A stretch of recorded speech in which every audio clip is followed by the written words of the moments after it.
दोस्तों, अगर कहानी अच्छी लगे तो चैनल को सब्सक्राइब कर देना और वीडियो को लाइक कर देना। मो सू ने गहरी सांस ली। उसकी छाती धीरे धीरे सोच समझकर नियंत्रण के साथ ऊपर उठ रही थी और उसने अपनी पुरानी नसों में उमड़ती निराशा की जलती हुई धड़कन को दबा दिया। लाखों साल जीने के बावजूद, बेजोड़ धैर्य और शक्ति के साथ रसातल पर राज करने के बावजूद, उसके दिल की परीक्षा कभी इस तरह नहीं हुई थी, न दुश्मन ने, न समय ने, बल्कि युन चे के असहनीय अस्तित्व ने। अब उसे समझ आ गया, साफ। युन चे उसे उकसाने की कोशिश कर रहा था। हर शब्द, हर हाव भाव, हर सोची समझी अवज्ञा सिर्फ अहंकार नहीं, बल्कि जानबूझकर की गई थी। युन चे उसकी नसों को कुरेद रहा था, उसके धैर्य की डोर को तोड़ रहा था, उसे उस क्रोध में खींचने की कोशिश कर रहा था जिस पर उसने बहुत पहले ही काबू पा लिया था। लेकिन क्यों? मो सू के विचार गहरे होते गए और गहरे होते गए। अगर तुम सच में मेरी योजना जानते हो, अगर तुम समझते हो कि मैंने ये सब क्यों होने दिया, तो साथ चलो। अपनी भूमिका निभाओ ताकि यह हो सके, ताकि हम इस तमाशे से आगे बढ़ सके और उस चीज पर लौट सके जो वास्तव में मायने रखती है। ठीक है, तुम ईश्वरीय लोक के सम्राट बनना चाहते हो। तो ठीक है, अपना सिंहासन संभालो, अपने टूटे हुए स्वर्ग पर राज करो, मुझे इससे कोई फर्क नहीं पड़ता। मुझे वो दो जो मुझे चाहिए, और मैं तुम्हारे रास्ते से ऐसे गायब हो जाऊंगा जैसे समय ने किसी भूत को भुला दिया हो। लेकिन ये लगातार उकसावे की बात। मुझे धक्का मत दो, युन चे। सिर्फ इसलिए कि तुम अपने हाथों से सच्चे ईश्वर के लोक तक पहुंच गए हो, सिर्फ इसलिए कि तुम देहधारी एक प्राचीन सच्चे ईश्वर की शक्ति का प्रयोग करते हो। तो क्या हुआ? तुम्हें लगता है कि तुम अछूत हो? मैंने अभी तक इसका इस्तेमाल करना भी शुरू नहीं किया है, और मैं करना भी नहीं चाहता। इसलिए मुझे मजबूर मत करो। भयंकर और विषैले श्राप मो सू के दिव्य मन में घूम रहे थे, उसके संयम की लोहे की दीवारों पर तूफानी हवाओं की तरह घूम रहे थे। उसके दांत भींच गए, उसकी मुट्ठियां कांप उठी। फिर एक ठंडी सांस छोड़ते हुए उसने सब कुछ झटक दिया। इसे 99 स्वर्ग भेदी तलवारें कहते हैं। अंत में मो सू ने बोलना चुना। उसकी आवाज शांत थी, या कम से कम उसने बोलने की कोशिश की, फिर भी प्राचीन स्मृतियों का गंभीर भार लिए हुए, जैसे सुनहरी तलवारें ऊपर गिरने की तैयारी कर रहे तारों की तरह चमक रही थी। तुम्हें पता होना चाहिए, मेरे पिता। उसकी आवाज दूर, लगभग खोखली हो गई, मानो उस नाम का जिक्र ही उसके लिए बहुत भारी हो। वह स्वर्ग के दंड देने वाले सृष्टि देवता थे। उन शब्दों से आकाश हल्के से कांप उठा, दूसरों की श्रद्धा के कारण नहीं, बल्कि इसलिए कि अब भी उस नाम में शक्ति थी, स्मृति थी, भय था। उसकी परम दिव्य कला, मो सू ने आगे कहा, उसकी नजर ऊपर अनंत शून्य की ओर थोड़ी सी उठती हुई। स्वर्गीय विधि क्लेश तलवार थी। एक ऐसी तकनीक जो इतनी अचूक थी कि यह सिर्फ मार ही नहीं डालती थी, ये न्याय भी करती थी, और एक बार न्याय हो जाने पर एक सच्चा ईश्वर भी मिटने से नहीं बच सकता था। और जब अस्तित्व की सबसे शक्तिशाली तलवार, स्वर्गीय दंड देने वाली पैतृक तलवार, के साथ जोड़ी बनाई जाए, तो वह एक वार देवताओं को भी मिटा सकता है। हालांकि उसकी आवाज स्थिर थी, लेकिन उसके पीछे कुछ और था। दर्द की एक झलक, श्रद्धा की एक परछाई। मो सू की आंखें, अपनी दिव्य शांति के बावजूद, विस्मय की एक झलक से चमक उठी। अद्वितीय, अव्यक्त, उस पिता के प्रति जो कभी समस्त सृष्टि से ऊपर था, एक ऐसा प्राणी जिसकी उपस्थिति ही संसार के नियमों को फिर से लिखती थी। लेकिन फिर उसने अपनी नजर वापस युन चे पर घुमाई, और रोशनी मंद पड़ गई। लेकिन मैं अपना पिता नहीं हूं। शब्द सरल थे, लेकिन उनमें तुलना की अनंतता का दुख छिपा था। मैं सृष्टि का ईश्वर नहीं हूं। मैं कभी नहीं था। चाहे मैं कितनी भी दूर पहुंच जाऊं, चाहे मैं कितनी भी बाधाएं तोड़ दूं, मैं उसी क्षेत्र में कदम नहीं रख सकता। उसकी आवाज में कोई कड़वाहट नहीं थी, सिर्फ सच्चाई। एक ऐसे बेटे की सच्चाई जो एक ऐसी छाया के नीचे खड़ा था जिससे बच पाना बहुत मुश्किल था। लेकिन उसने अपना हाथ उठाया, और उसके ऊपर तलवारों का सागर एक साथ गूंज उठा। उसकी सुनहरी आंखों में दिव्य आभा झलक रही थी। मो सू ने अपनी तलवारों को अनंत शक्ति से तैरते हुए देखा, तो उसने कहा, मैं अपनी दिव्य कलाओं और गहन तकनीकों को रचने में सफल रहा। ये 99 स्वर्ग भेदी तलवारें जिनसे उत्पन्न हुई हैं। स्लूरप, आह! अचानक हर्षित खर्राटों की आवाज ने मो सू के गंभीर स्पष्टीकरण को बाधित कर दिया, जो श्रद्धापूर्ण मौन को उपहास से बने खंजर की तरह चीरती हुई निकल गई। उसके बाद आए आवाज युन चे की, बेफिक्र और बेहद प्रसन्न, ऐसी सहज खुशी से गूंजी कि मो सू की आंखें लगभग बाहर निकल आईं। उसके ठीक सामने इकट्ठे हुए देवताओं, महायाजकों, दिव्य शासकों के सामने युन चे अपनी तलवार पर बैठ गया था, और अपने लिए एक कप चाय बना रहा था। जब मोसू अपनी दिव्य तकनीक की उत्पत्ति के बारे में बता रहे थे, एक ऐसी तकनीक जो दुनियाओं को मिटाने में सक्षम है, एक ऐसी तकनीक जो इतनी शक्तिशाली है कि अगर मुख्य पुजारी बिग रेज का सीधा सामना होता तो उनके लिए भी जीवन मरण का संकट खड़ा हो जाता, युचे ने सुनने का नाटक भी नहीं किया था। उन्होंने एक चाय का प्याला निकाला, पानी मंगवाया, पत्तियों को भिगोया और उसे पी लिया, एक घूंट के साथ, मानो वह अपने ही आंगन में हो, मानो रसातल का सिंहासन, स्वयं सम्राट और सभी एकत्रित शक्तियों का क्रोध पृष्ठभूमि के शोर से ज्यादा कुछ नहीं थे। युचे को ऐसा लग रहा था, इनमें से किसी का भी कोई महत्व नहीं था, उसे बस परवाह ही नहीं थी। तुम, इस बार मोसू की आवाज दबे हुए क्रोध से नहीं कांप रही थी, वह उसके साथ फूट पड़ी। क्या संयम, तर्क और शाही संयम के वे धागे जिनसे वह बंधा हुआ था, एक पल में बिखर गए। उसने सब कुछ के बावजूद युनचे को बाहर निकलने का रास्ता देने का इरादा किया था, तनाव कम करने, दुश्मनी की कगार पर खड़े होकर गरिमा के साथ पीछे हटने का मौका। लेकिन अब यह सब युनचे के निराहंकार, उसकी पूरी उपेक्षा, उसके उपहास के नीचे कुचल दिया गया था। मोसू के सीने में अब जो बचा था वह निर्णय नहीं था, वह क्रोध था, ठंडा, विशाल। युनचे की असहनीय धृष्टता के बोझ तले सारी समझ, सारी सहनशीलता चूर चूर हो गई थी, और अब मोसू बस अपने सामने वाले आदमी को बुरी तरह पीटना चाहता था। एक ही विचार से अंतरिक्ष मानो ढहती हुई दुनिया की तरह गड़गड़ा उठा। बूम! आकाश फट गया जब 99 स्वर्ग भेदी तलवारें शून्य को चीरती हुई निकली, प्रत्येक तलवार दिव्य शक्ति और सर्वनाशकारी इरादे से चमक रही थी। पल भर में वे दूरी पार कर गईं, विनाश की एक ऐसी बारिश बन गई जो देवताओं की इच्छा से बने तूफान की तरह युनचे पर बरस पड़ी। युनचे केवल मुस्कुराया, वह इसी का इंतजार कर रहा था, मोसू के आखिरकार बिना किसी रोक टोक के काम करने का इंतजार कर रहा था। और जैसे ही तलवारें पास आईं, उसके पैरों के नीचे से एक अथाह प्रकाश की चमक उठी और पौराणिक स्वर्ग भेदी शैतान सम्राट तलवार नीचे से गायब हो गई और उसके हाथ में प्रकट हो गई। उसी क्षण उसकी आभा फूट पड़ी, एक सच्चे ईश्वर की आभा, लेकिन इतनी भयानक तीव्रता से धड़क रही थी कि वह मोसू की आभा के साथ कंधे से कंधा मिलाकर खड़ी थी। और फिर उसने वार किया। बूम! एक बहरा कर देने वाले विस्फोट ने पूरे अस्तित्व को हिलाकर रख दिया। गड़गड़ाहट, प्रभाव प्रलयकारी था। 99 तलवारें, जिनमें लोकों और देवताओं को चीरने की शक्ति थी, युनचे के एक ही वार से आमने सामने टकराईं और रुक गईं। लेकिन जैसे ही युनचे ने ब्लेड रोके, 99 स्वर्ग भेदी तलवारें अचानक गायब हो गईं। पलक झपकते ही उनका भारी दबाव गायब हो गया और आकाश का विशाल विस्तार भयानक रूप से शांत हो गया। लेकिन ये खत्म नहीं हुआ था। जस्कक, मांस को चीरती हुई ब्लेड की ठंडी आवाज गूंजी, तीखी और निर्विवाद। युनचे के बगल से एक तेज चमक गुजरी, उसकी आंखें सिकुड़ गईं, और एक क्षण के लिए वह विशाल दिव्य बोध जो अंतरिक्ष में जाल की तरह फैला हुआ था, कट गया। तलवारें गायब नहीं हुई थीं, वे बस हिल गई थीं। हर कोण से, ऊपर, नीचे, पीछे, बोध के बिल्कुल किनारों से वे एक बार फिर शून्य को भेदती हुई, युनचे को दिव्य न्याय के झुंड की तरह घेर लिया। हर ब्लेड किसी हथियार की तरह नहीं, बल्कि एक संवेदनशील जल्लाद की तरह हिल रहा था, मौन, बुद्धिमान, घातक। युनचे को ऐसा लगा जैसे उसके आसपास के स्थान और समय का ताना बाना भी फट गया हो, मरोड़ दिया गया हो और हथियार बना दिया गया हो। उसकी दिव्य बोध इतनी विशाल कि कभी एक विचार में दुनिया का नक्शा बना लेती थी, छीनी जा रही थी।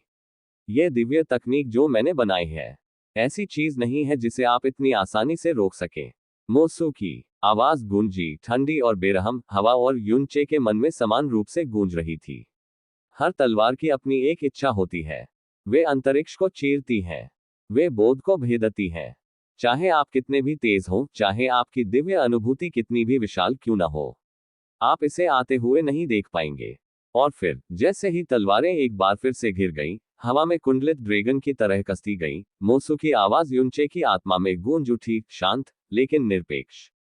आज्ञा मानो, युनचे, और मैं तुम्हारी जान बख्श दूंगा। जैसे ही मोसू की आवाज युनचे की आत्मा में एक दिव्य आदेश की तरह गूंजी, उनके चारों ओर का आकाश चांदी की रोशनी के तूफान में बदल गया, एक के बाद एक भयानक सटीकता और बुद्धिमत्ता के साथ चलते हुए अपने निशाने पर लगने लगे। वार, चटक, हर कोण से, ऊपर, पीछे, फटे हुए अंतरिक्ष की सबसे छोटी तहों के भीतर भी 99 स्वर्ग भेदी तलवारें युनचे की सुरक्षा को भेदती गईं। उसकी राक्षसी शक्ति और दिव्य सजगता के बावजूद कई ब्लेडों ने फिर भी अपना निशाना साधा। उसका चोगा कई जगहों से फटा हुआ था, उसके अंगों, कंधों, पीठ पर कटों के महीन निशान थे, हर वार पिछले वार से ज्यादा सटीक और बेरहम। और फिर भी कुछ तो गड़बड़ थी। खून नहीं था, एक बूंद भी नहीं। हर घाव जो दिखाई देता था वह उतनी ही तेजी से गायब हो जाता था। मांस एक ही सांस में खुद को फिर से जोड़ लेता था, मानो समय ही उसे खून बहने नहीं देता। मो सू की आंखें तेजी से सिकुड़ गईं। अपने सारे क्रोध के बावजूद, युन चे पर उसने जो भी दबाव डाला था, उसके बावजूद अब उसकी दिव्य अनुभूति में एक एहसास पनप रहा था। उसकी नजरें केंद्रित हो गईं, दिव्य ऊर्जा की परतों को चीरती हुई, जब तक कि उसने उसे देख नहीं लिया। काले वस्त्रों के आवरण के नीचे धुंधली, मुश्किल से दिखाई देने वाली एक कोमल, दीप्तिमान चमक, सुनहरी, ये गहन ऊर्जा की तरह नहीं, बल्कि जीवन के सार की तरह धड़क रही थी, युन चे के शरीर में उसकी सांसों के साथ बह रही थी। मैं समझ गया, मो सू ने अपने मन के नीचे बुदबुदाया। सांस, युद्ध की धार क्षण भर के लिए समझ की धार में बदल गई। उसके हाव भाव बदल गए, और उसके होठों पर धीरे धीरे एक ज्ञान भरी मुस्कान आ गई। कोई आश्चर्य नहीं कि तुम इतने आश्वस्त हो। उसकी आवाज में अब क्रोध नहीं, बल्कि पहचान थी। बुद्ध का महान मार्ग। और फिर भी, जैसे ही उसकी आंखों में विस्मय झलका, उसकी जगह चमकता हुआ गर्व और कुछ और झलक आया। लेकिन दुर्भाग्य से तुम्हारे लिए। मो सू की आवाज गहरी हो गई, और उसकी पुतलियों में एक चमकदार सुनहरी रोशनी टिमटिमा उठी। मैंने ही वह तकनीक बनाई है। फिर, उसकी तलवारों की तरह, मो सू की आकृति शून्य में विलीन हो गई, बिना किसी लहर के, बिना किसी निशान के। और जिस क्षण युन चे अभी भी व्यस्त था, तलवारों की अथक वर्षा को बेतहाशा रोक रहा था, अचानक उसके नीचे से एक सुनहरी मुट्ठी उठी, मानो पाताल लोक से कोई दिव्य घात लगा रहा हो। विस्मयादिबोधक चिन्ह, विस्मयादिबोधक चिन्ह। भयानक सटीकता के साथ, मुट्ठी, जो संघनित दिव्य शक्ति से चमक रही थी, युन चे की ठुड्डी पर बेरहमी से ऊपर की ओर गिरी, जिससे वह अपनी तलवार की रक्षा के क्षण में पूरी तरह से अचंभित हो गया। बूम! इस आवाज ने आसमान को ऐसे हिला दिया जैसे कोई उल्कापिंड उल्टी दिशा में ऊपर की ओर उछल रहा हो। युन चे का शरीर हवा में ऊंचा उछल गया, और हवा में एक भयानक दरार गूंजने के साथ तेजी से घूमने लगा। उसके बाद एक तेज तड़क की आवाज आई, उसके दांत टूट गए थे, और उसकी पकड़ ढीली पड़ गई थी क्योंकि उसकी तलवार उसके हाथ से फिसलकर ऊपर शून्य में घूम गई थी। हाँ, युद्ध के मैदान में देख रहे देवता, जो अराजकता के बीच भी अपनी स्पष्टता बनाए रख सकते थे, अपने हृदय में विजय की मौन गर्जना के साथ फूट पड़े। एक पल के लिए ऐसा लगा जैसे युन चे अंततः अभिभूत हो गया हो, अंततः प्राचीन की शक्ति से कुचला गया हो। लेकिन मो सू अभी खत्म नहीं हुआ था। एक बहरा कर देने वाली दरार के साथ, अंतरिक्ष टूटे हुए कांच की तरह फट गया, और उसकी सुनहरी आकृति शून्य में ऐसे फैल गई जैसे कोई दिव्य न्याय उतर रहा हो। उसकी मुट्ठी में एक चमकदार तलवार चमक उठी, और अचूक गति के साथ, उसने आगे की ओर वार किया, इतनी तेज कि कोई परछाई भी नहीं बची, टूटी हुई जगह को भेदते हुए सीधे युन चे के आरोही रूप में जा लगी। जिसका कक, बूम! तलवार ने सिर्फ युन चे के दिव्य सुरक्षात्मक आभा को ही नहीं भेदा, वह उसे अजेय बल से चीरती हुई निकल गई, और अगले ही पल, वार में निहित ऊर्जा का विस्फोट हुआ, सुनहरी रोशनी का एक विनाशकारी विस्फोट बाहर की ओर फूट पड़ा। युन चे का शरीर टूटे हुए उल्कापिंड की तरह पीछे की ओर फेंका गया, उसके धड़ का एक हिस्सा फट गया, मांस और हड्डी का एक टुकड़ा विस्फोट से पूरी तरह से अलग हो गया। लेकिन सिर्फ उसका शरीर ही नहीं था जो पीड़ित था, ब्लेड ने उसकी आत्मा को चीर दिया था, उसे ऐसे चीर डाला था मानो वह रेशम के अलावा कुछ न हो। उसके पीछे, अंतरिक्ष टुकड़ों में बिखर गया, मानो किसी दिव्य हथौड़े से टूटे हुए कांच पर चोट लगी हो। उसके बाद आई प्रचंड तरंग बाहर की ओर उठी, एक प्रलयकारी शक्ति का विस्फोट जिसने आकाश को हिला दिया और धरती को चीर डाला। धमाका! युन चे का शरीर शुद्ध भूमि की ठंडी, बंजर जमीन पर जा गिरा, एक जोरदार धमाका जिसने पूरे क्षेत्र को हिला दिया। उसके चारों ओर धूल और मलबा एक दफन तूफान की तरह फूट पड़ा, जिससे जमीन पर कंपन के साथ गड्ढा छिप गया। दूर खड़े छोटे साधक भी सीधे खड़े रहने के लिए संघर्ष कर रहे थे, उनके पैर लड़खड़ा रहे थे क्योंकि वे कुचलने वाले दबाव में खुद को स्थिर करने की पूरी कोशिश कर रहे थे। वह मर चुका होगा, है ना? दिव्य विलुप्ति स्तर के शुद्ध भूमि रक्षकों में से एक ने अविश्वास में बुदबुदाया, उसकी आंखें चौड़ी और विस्मय से भरी हुई थी क्योंकि वे तबाही युद्ध क्षेत्र को देख रहे थे। यह उनके सम्राट की शक्ति थी, स्वयं रसातल सम्राट की भयानक पूर्ण शक्ति। मुझे पता था, भले ही युन चे राक्षसी हो, वह महामहिम से कैसे मुकाबला कर सकता है। एक रसातल शूरवीर ने पूरे गर्व के साथ कहा। महाराज की शक्ति अद्वितीय है। शूरवीरों ने एक साथ गर्जना की। महाराज की शक्ति अद्वितीय है। शुद्ध भूमि रक्षकों ने प्रतिध्वनित किया, उनकी आवाजें श्रद्धा से कांप रही थी। फिर भी जैसे जैसे कमजोर साधकों के बीच जयकार बढ़ती गई, सच्ची शक्ति वाले, जिनकी इंद्रियां भ्रम और धूल को भेदती थीं, युनचे के अविचल शरीर को चुपचाप देखते रहे। वह सचमुच मरा नहीं हो सकता है ना? एक धीमी लेकिन भारी, बुदबुदाई हुई शंका उनके दिलों में जड़ें जमाने लगी। युनचे इतना राक्षसी था कि एक ही वार से उसके गिरने की कोई संभावना नहीं थी। अगर उसने ऐसा किया होता तो यहां अकेले आने का उसका फैसला किसी बेवकूफी से कम नहीं होता। खैर, शुरुआत में तो ये बेवकूफी थी, लेकिन निश्चित रूप से उसके पास कोई छिपा हुआ काज जरूर होगा, है ना?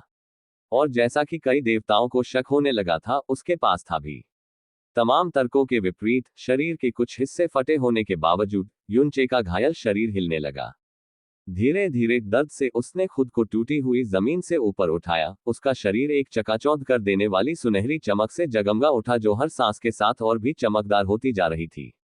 कुछ ही क्षणों में उसका कटा हुआ हाथ फिर से बनने लगा। मांसपेशियां और हड्डियां भयानक गति से फिर से बनने लगी। उसके शरीर के गायब हिस्से शुद्ध दिव्य ऊर्जा से फिर से बन गए, मानो स्वर्ग के हाथों से नए सिरे से गढ़े गए हो। यहां तक कि उसकी आत्मा को हुआ नुकसान, जो पहले के हमले से छिन्न भिन्न हो गया था, भी ठीक हो रहा था। सुनहरी रोशनी के एक ऐसे झोंके से कान बंद हो गए जिसने सबसे दृढ़ साधकों को भी अंदर तक हिला दिया।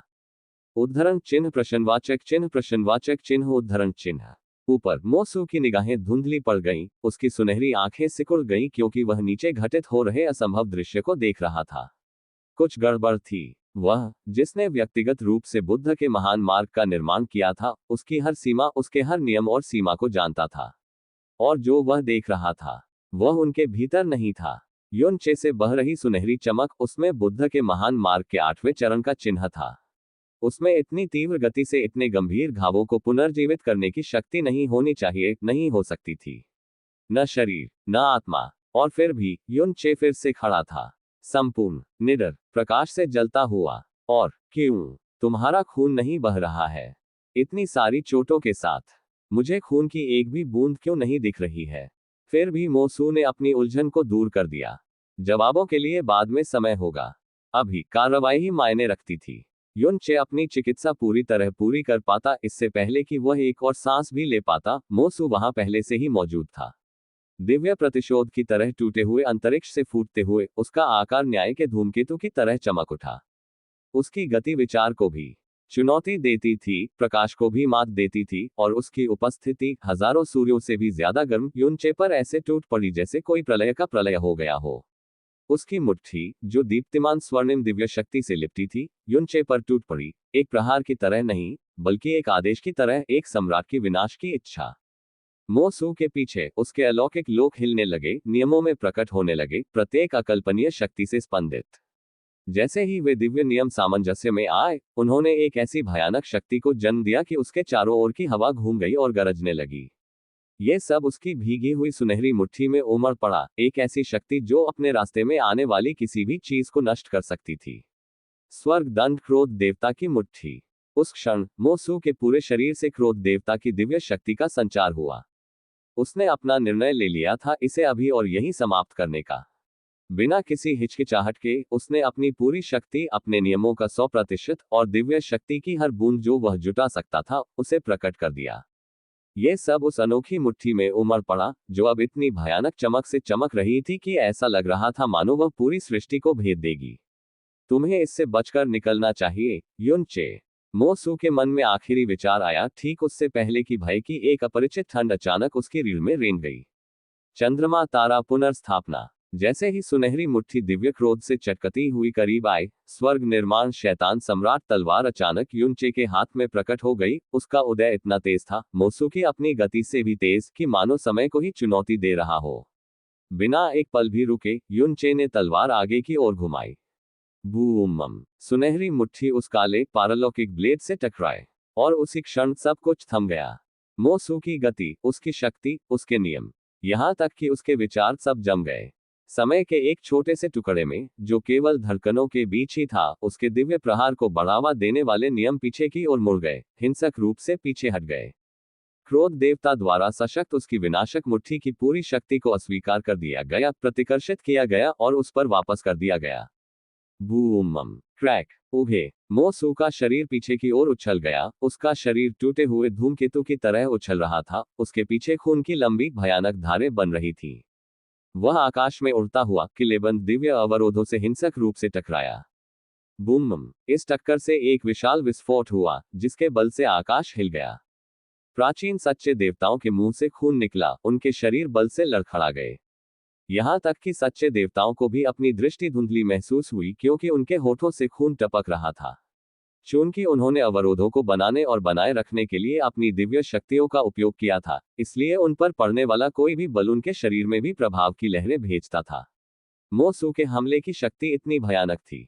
शुक्र है कि दिव्य शिल्प कौशल के चमत्कार से वह बल ऊंची बाधाओं के भीतर समा गया, जिससे परे के लोग विनाश से बच गए। मेरे प्रभु महाराज, लेकिन किसी ने भी अपने दर्द पर ध्यान नहीं दिया, न अपने टूटे हुए शरीरों पर, न ही जलती हुई आत्माओं पर। हर किसी की नजर उस लाल लाल धारियों वाली आकृति की ओर भय से घूम गई। उसकी सुनहरी रोशनी अब खून से सनी हुई थी, जो एक बेजान कठपुतली की तरह धीरे धीरे अवरोधक दीवार से नीचे खिसक रही थी। उसका आभामंडल टिमटिमा रहा था, मुश्किल से टिक रहा था। कमजोर साधकों, जो सच्चे देवलोक से नीचे थे, के लिए यह एक सपने को दुर्स्वप्न में बदलते देखने जैसा था। एक क्षण उन्होंने अपने सम्राट को आकाश में ऊंचा उठते देखा, एक अतुलनीय दिव्य शक्ति, जबकि युनचे नीचे जमीन पर कुचला पड़ा था। लेकिन अगले ही क्षण वही सम्राट, उनका अजेय शासक, अब अवरोध से नीचे खिसक रहा था। उसका शरीर रक्तरंजित और टूटा हुआ था, जबकि प्राचीन सच्चे देवता और सच्चे देवता समान रूप से पीले पड़ गए थे, एक साथ खून खांस रहे थे। क्या महाराज! भय और अविश्वास की चीखें शुद्ध भूमि में गूंज उठी। जैसे ही देवता आगे बढ़े, मोसू की हालत देखने के लिए दौड़े, उनकी हरकतें घबराहट और भय से भरी हुई थीं। विस्मयादिबोधक चिन्ह, विस्मयादिबोधक चिन्ह। तुम बिग रैज की आवाज क्रोध और पीड़ा से कांप उठी। जैसे ही वह आगे बढ़ा, उसकी छाती धड़क रही थी। सामने का दृश्य देखकर उसका कलेजा मुंह को आ गया। उनके सर्वोच्च भगवान मोसू खून से लथपथ पड़े थे, उनका कभी चमकता हुआ रूप पहचान से परीक्षत विक्षत हो गया था। अनगिनत घावों से खून बह रहा था, हड्डियां चकनाचूर हो गई थीं, और जिस भुजा ने क्रोध देवता की मुट्ठी खोली थी, वह पूरी तरह नष्ट हो गई थी, बिना किसी निशान के। इससे भी बदतर, उनकी आत्मा, उनकी दिव्य, लगभग अविनाशी आत्मा टूट फूट कर बिखर गई थी, तूफान में मोमबत्ती की तरह तेजी से टिमटिमा रही थी। मोसू के अवरोध से टकराने के कारण हुए विनाशकारी आघात के तीव्र दर्द को नजरअंदाज करते हुए बिग रैज का शरीर मुड़ने और रूपांतरित होने लगा। कुछ ही पलों में उनका रूप एक भयानक जानवर में बदल गया, जो अतीत में डियान जियोजी के राक्षसी रूप की याद दिलाता था। लेकिन कोई तुलना नहीं थी, उनकी शक्ति और आभा कहीं ज्यादा भयानक थी। आखिरकार बिग रैज रसातल में दूसरा सबसे शक्तिशाली अस्तित्व था, मोसू के बाद। लेकिन बहुत देर हो चुकी थी, मुख्य पुजारी पहले ही आगे बढ़ चुका था। क्रोध में अंधा होकर उसने सारी बुद्धि त्याग दी थी। प्रतिशोध की प्यास में वह सबसे जरूरी सच्चाई भूल गया था। बिना किसी चाल या छिपे हुए उपाय के भी युनचे मोसू से सीधे लड़ने में सक्षम था। एक सच्चे ईश्वर की साधना के साथ युनचे यहां सभी को, यहां तक कि उनसे भी पहले ही आगे निकल चुका था। बूम! धमाका! बिग रैज का राक्षसी रूप पास भी आ पाता, इससे पहले ही युनचे ने वार कर दिया। उसने धार का इस्तेमाल भी नहीं किया, उसने स्वर्ग निर्माण करने वाले शैतान सम्राट की तलवार का कुंद हिस्सा घुमाया, लेकिन बस इतना ही काफी था। वार साफ लगा और बिग रैज पीछे की ओर उछल पड़ा। उसका विशालकाय शरीर किसी गिरते हुए पहाड़ की तरह हवा में बिखर गया। उसके पहले उसके प्रभु की तरह खून बड़े बड़े चापों में छिड़का, जिससे आकाश लाल हो गया और उसका शरीर तेजी से वापस वहीं उड़ गया जहां से वह आया था। वह भी टूट गया था। ओह है! बूम! लगभग हास्यास्पद ढंग से ठीक उसके पहले मोसू की तरह बिग रैज का विशाल शरीर अवरोध से टकराया। टक्कर इतनी जोरदार थी कि पूरी दिव्य संरचना में दरारें पड़ गईं। अगले ही पल अवरोध पूरी तरह से चकनाचूर हो गया और उसका टूटा हुआ शरीर दूसरी परत सच्चे देवताओं के अवरोध से टकरा गया। हड्डियां जोर से चटक गईं और अनगिनत घावों से खून बहने लगा, जैसे उसका शरीर एक ढहती हुई मूर्ति की तरह नीचे गिरा और उसके पीछे लाल रंग का निशान छोड़ गया। जो लोग अवरोधों से बच गए थे, वे पीड़ा से कराह उठे और उस विशाल बल की प्रतिक्रिया से और भी खून खांसने लगे। लेकिन टक्कर की गंभीरता के बावजूद बिग रैज की हालत मोसू से बेहतर थी। आखिरकार मोसू ने अपनी शक्ति का पूरा प्रहार झेला था और खुद को बचाने के लिए उसके पास जरा भी सुरक्षा कवच नहीं था। तुम कमीने! बिग रैज दहाड़ा, अपनी टूटी हड्डियों और क्षत विक्षत शरीर को पूरी तरह नजरअंदाज करते हुए खुद को जबरदस्ती सीधा खड़ा किया। उसकी आंखें गुस्से और पागलपन से लाल हो गईं, उसके खून से लथपथ चेहरे पर नसें उभर आईं। ये दर्द कुछ भी नहीं है, वह गरजा। उसका कांपता हुआ शरीर एक बार फिर आगे बढ़ने को तैयार था, उसका मन रक्त पिपासा और युनचे को मारने के विचारों के बवंडर से भरा हुआ था। लेकिन तभी, रुको, खांस। एक कमजोर और तनावपूर्ण आवाज अचानक हवा में गूंजी। उसके बाद एक गीली खांसी आई, जमीन पर खून बह रहा था। यह धीमी थी, फिर भी बिग रेज के लिए यह दिव्य वज्र की तरह थी। यह मोसू की आवाज थी। हालांकि यह धीमी, दर्द से भरी और मुश्किल से सुनाई देने वाली थी, बिग रेज के लिए यह रसातल से फूटती हुई एक रोशनी की तरह थी, जो उसे क्रोध और अंधकार के कगार से वापस खींच रही थी। प्रभु, मुख्य पुजारी का मन फिर से स्पष्ट हो गया। बिना किसी हिचकिचाहट के वह मोसू की ओर दौड़ा, जो खड़े रहने के लिए संघर्ष कर रहा था। ठीक है, धीरे से लेकिन जल्दी से उसने अपने स्वामी को पकड़ा और सहारा दिया, जिससे उनका जर्जर शरीर स्थिर हो गया। उफ, एक बार फिर मोसू के होठों से खून की एक बूंद फूट पड़ी, जिसके लाल रंग में एक हल्की सुनहरी चमक थी। उसने कांपता हुआ हाथ उठाया, शांत गरिमा के साथ उसे पोंछा, फिर धीरे से अपनी नजर उठाकर दूर युनचे को देखा। पहले मोसू की नजरों में युनचे वाकई डरावना था, लेकिन ऐसा नहीं जिसे वह सचमुच खतरा समझता था। अब भी मोसू के पास एक आखिरी तुरुप का पत्ता था, जिसका कोई और मुकाबला नहीं कर सकता था। और युनचे के साथ अपनी सभी मुलाकातों के दौरान उसने उस युवक को गौर से देखा था। चतुर, हाँ, अविश्वसनीय रूप से चतुर, लेकिन अभी तक ऐसा नहीं जिसे वह सच्चा षड्यंत्रकारी मानता, कोई भी ऐसा नहीं जो दूरदर्शिता या चालाकी में उसका मुकाबला कर सके। अब तक जो कुछ भी हुआ था, उसे बस होने दिया गया था। इजाजत थी, क्योंकि उसने मोसूब ने युनचे को अपनी निगरानी में बढ़ने, संघर्ष करने और विकसित होने का मौका दिया था। लेकिन अब, जिस क्षण से युनचे अनंत कोहरे के सागर की गहराइयों से, मृतकों की भूमि के किनारे से, संसार के कुएं के भीतर से लौटा, हालांकि उसका बाहरी रूप वही रहा था, उसकी उपस्थिति, उसका स्वभाव, उसकी योजना बनाने की क्षमता बदल गई थी। वह अब पहले जैसा नहीं रहा। हे है, मोसू के होठों से एक धीमी, आत्मा मजाक भरी हंसी निकली, दया और पछतावे से भरी हुई। अब जब उसने पीछे मुड़कर देखा, तो वह इसे कैसे नजरअंदाज कर सकता था।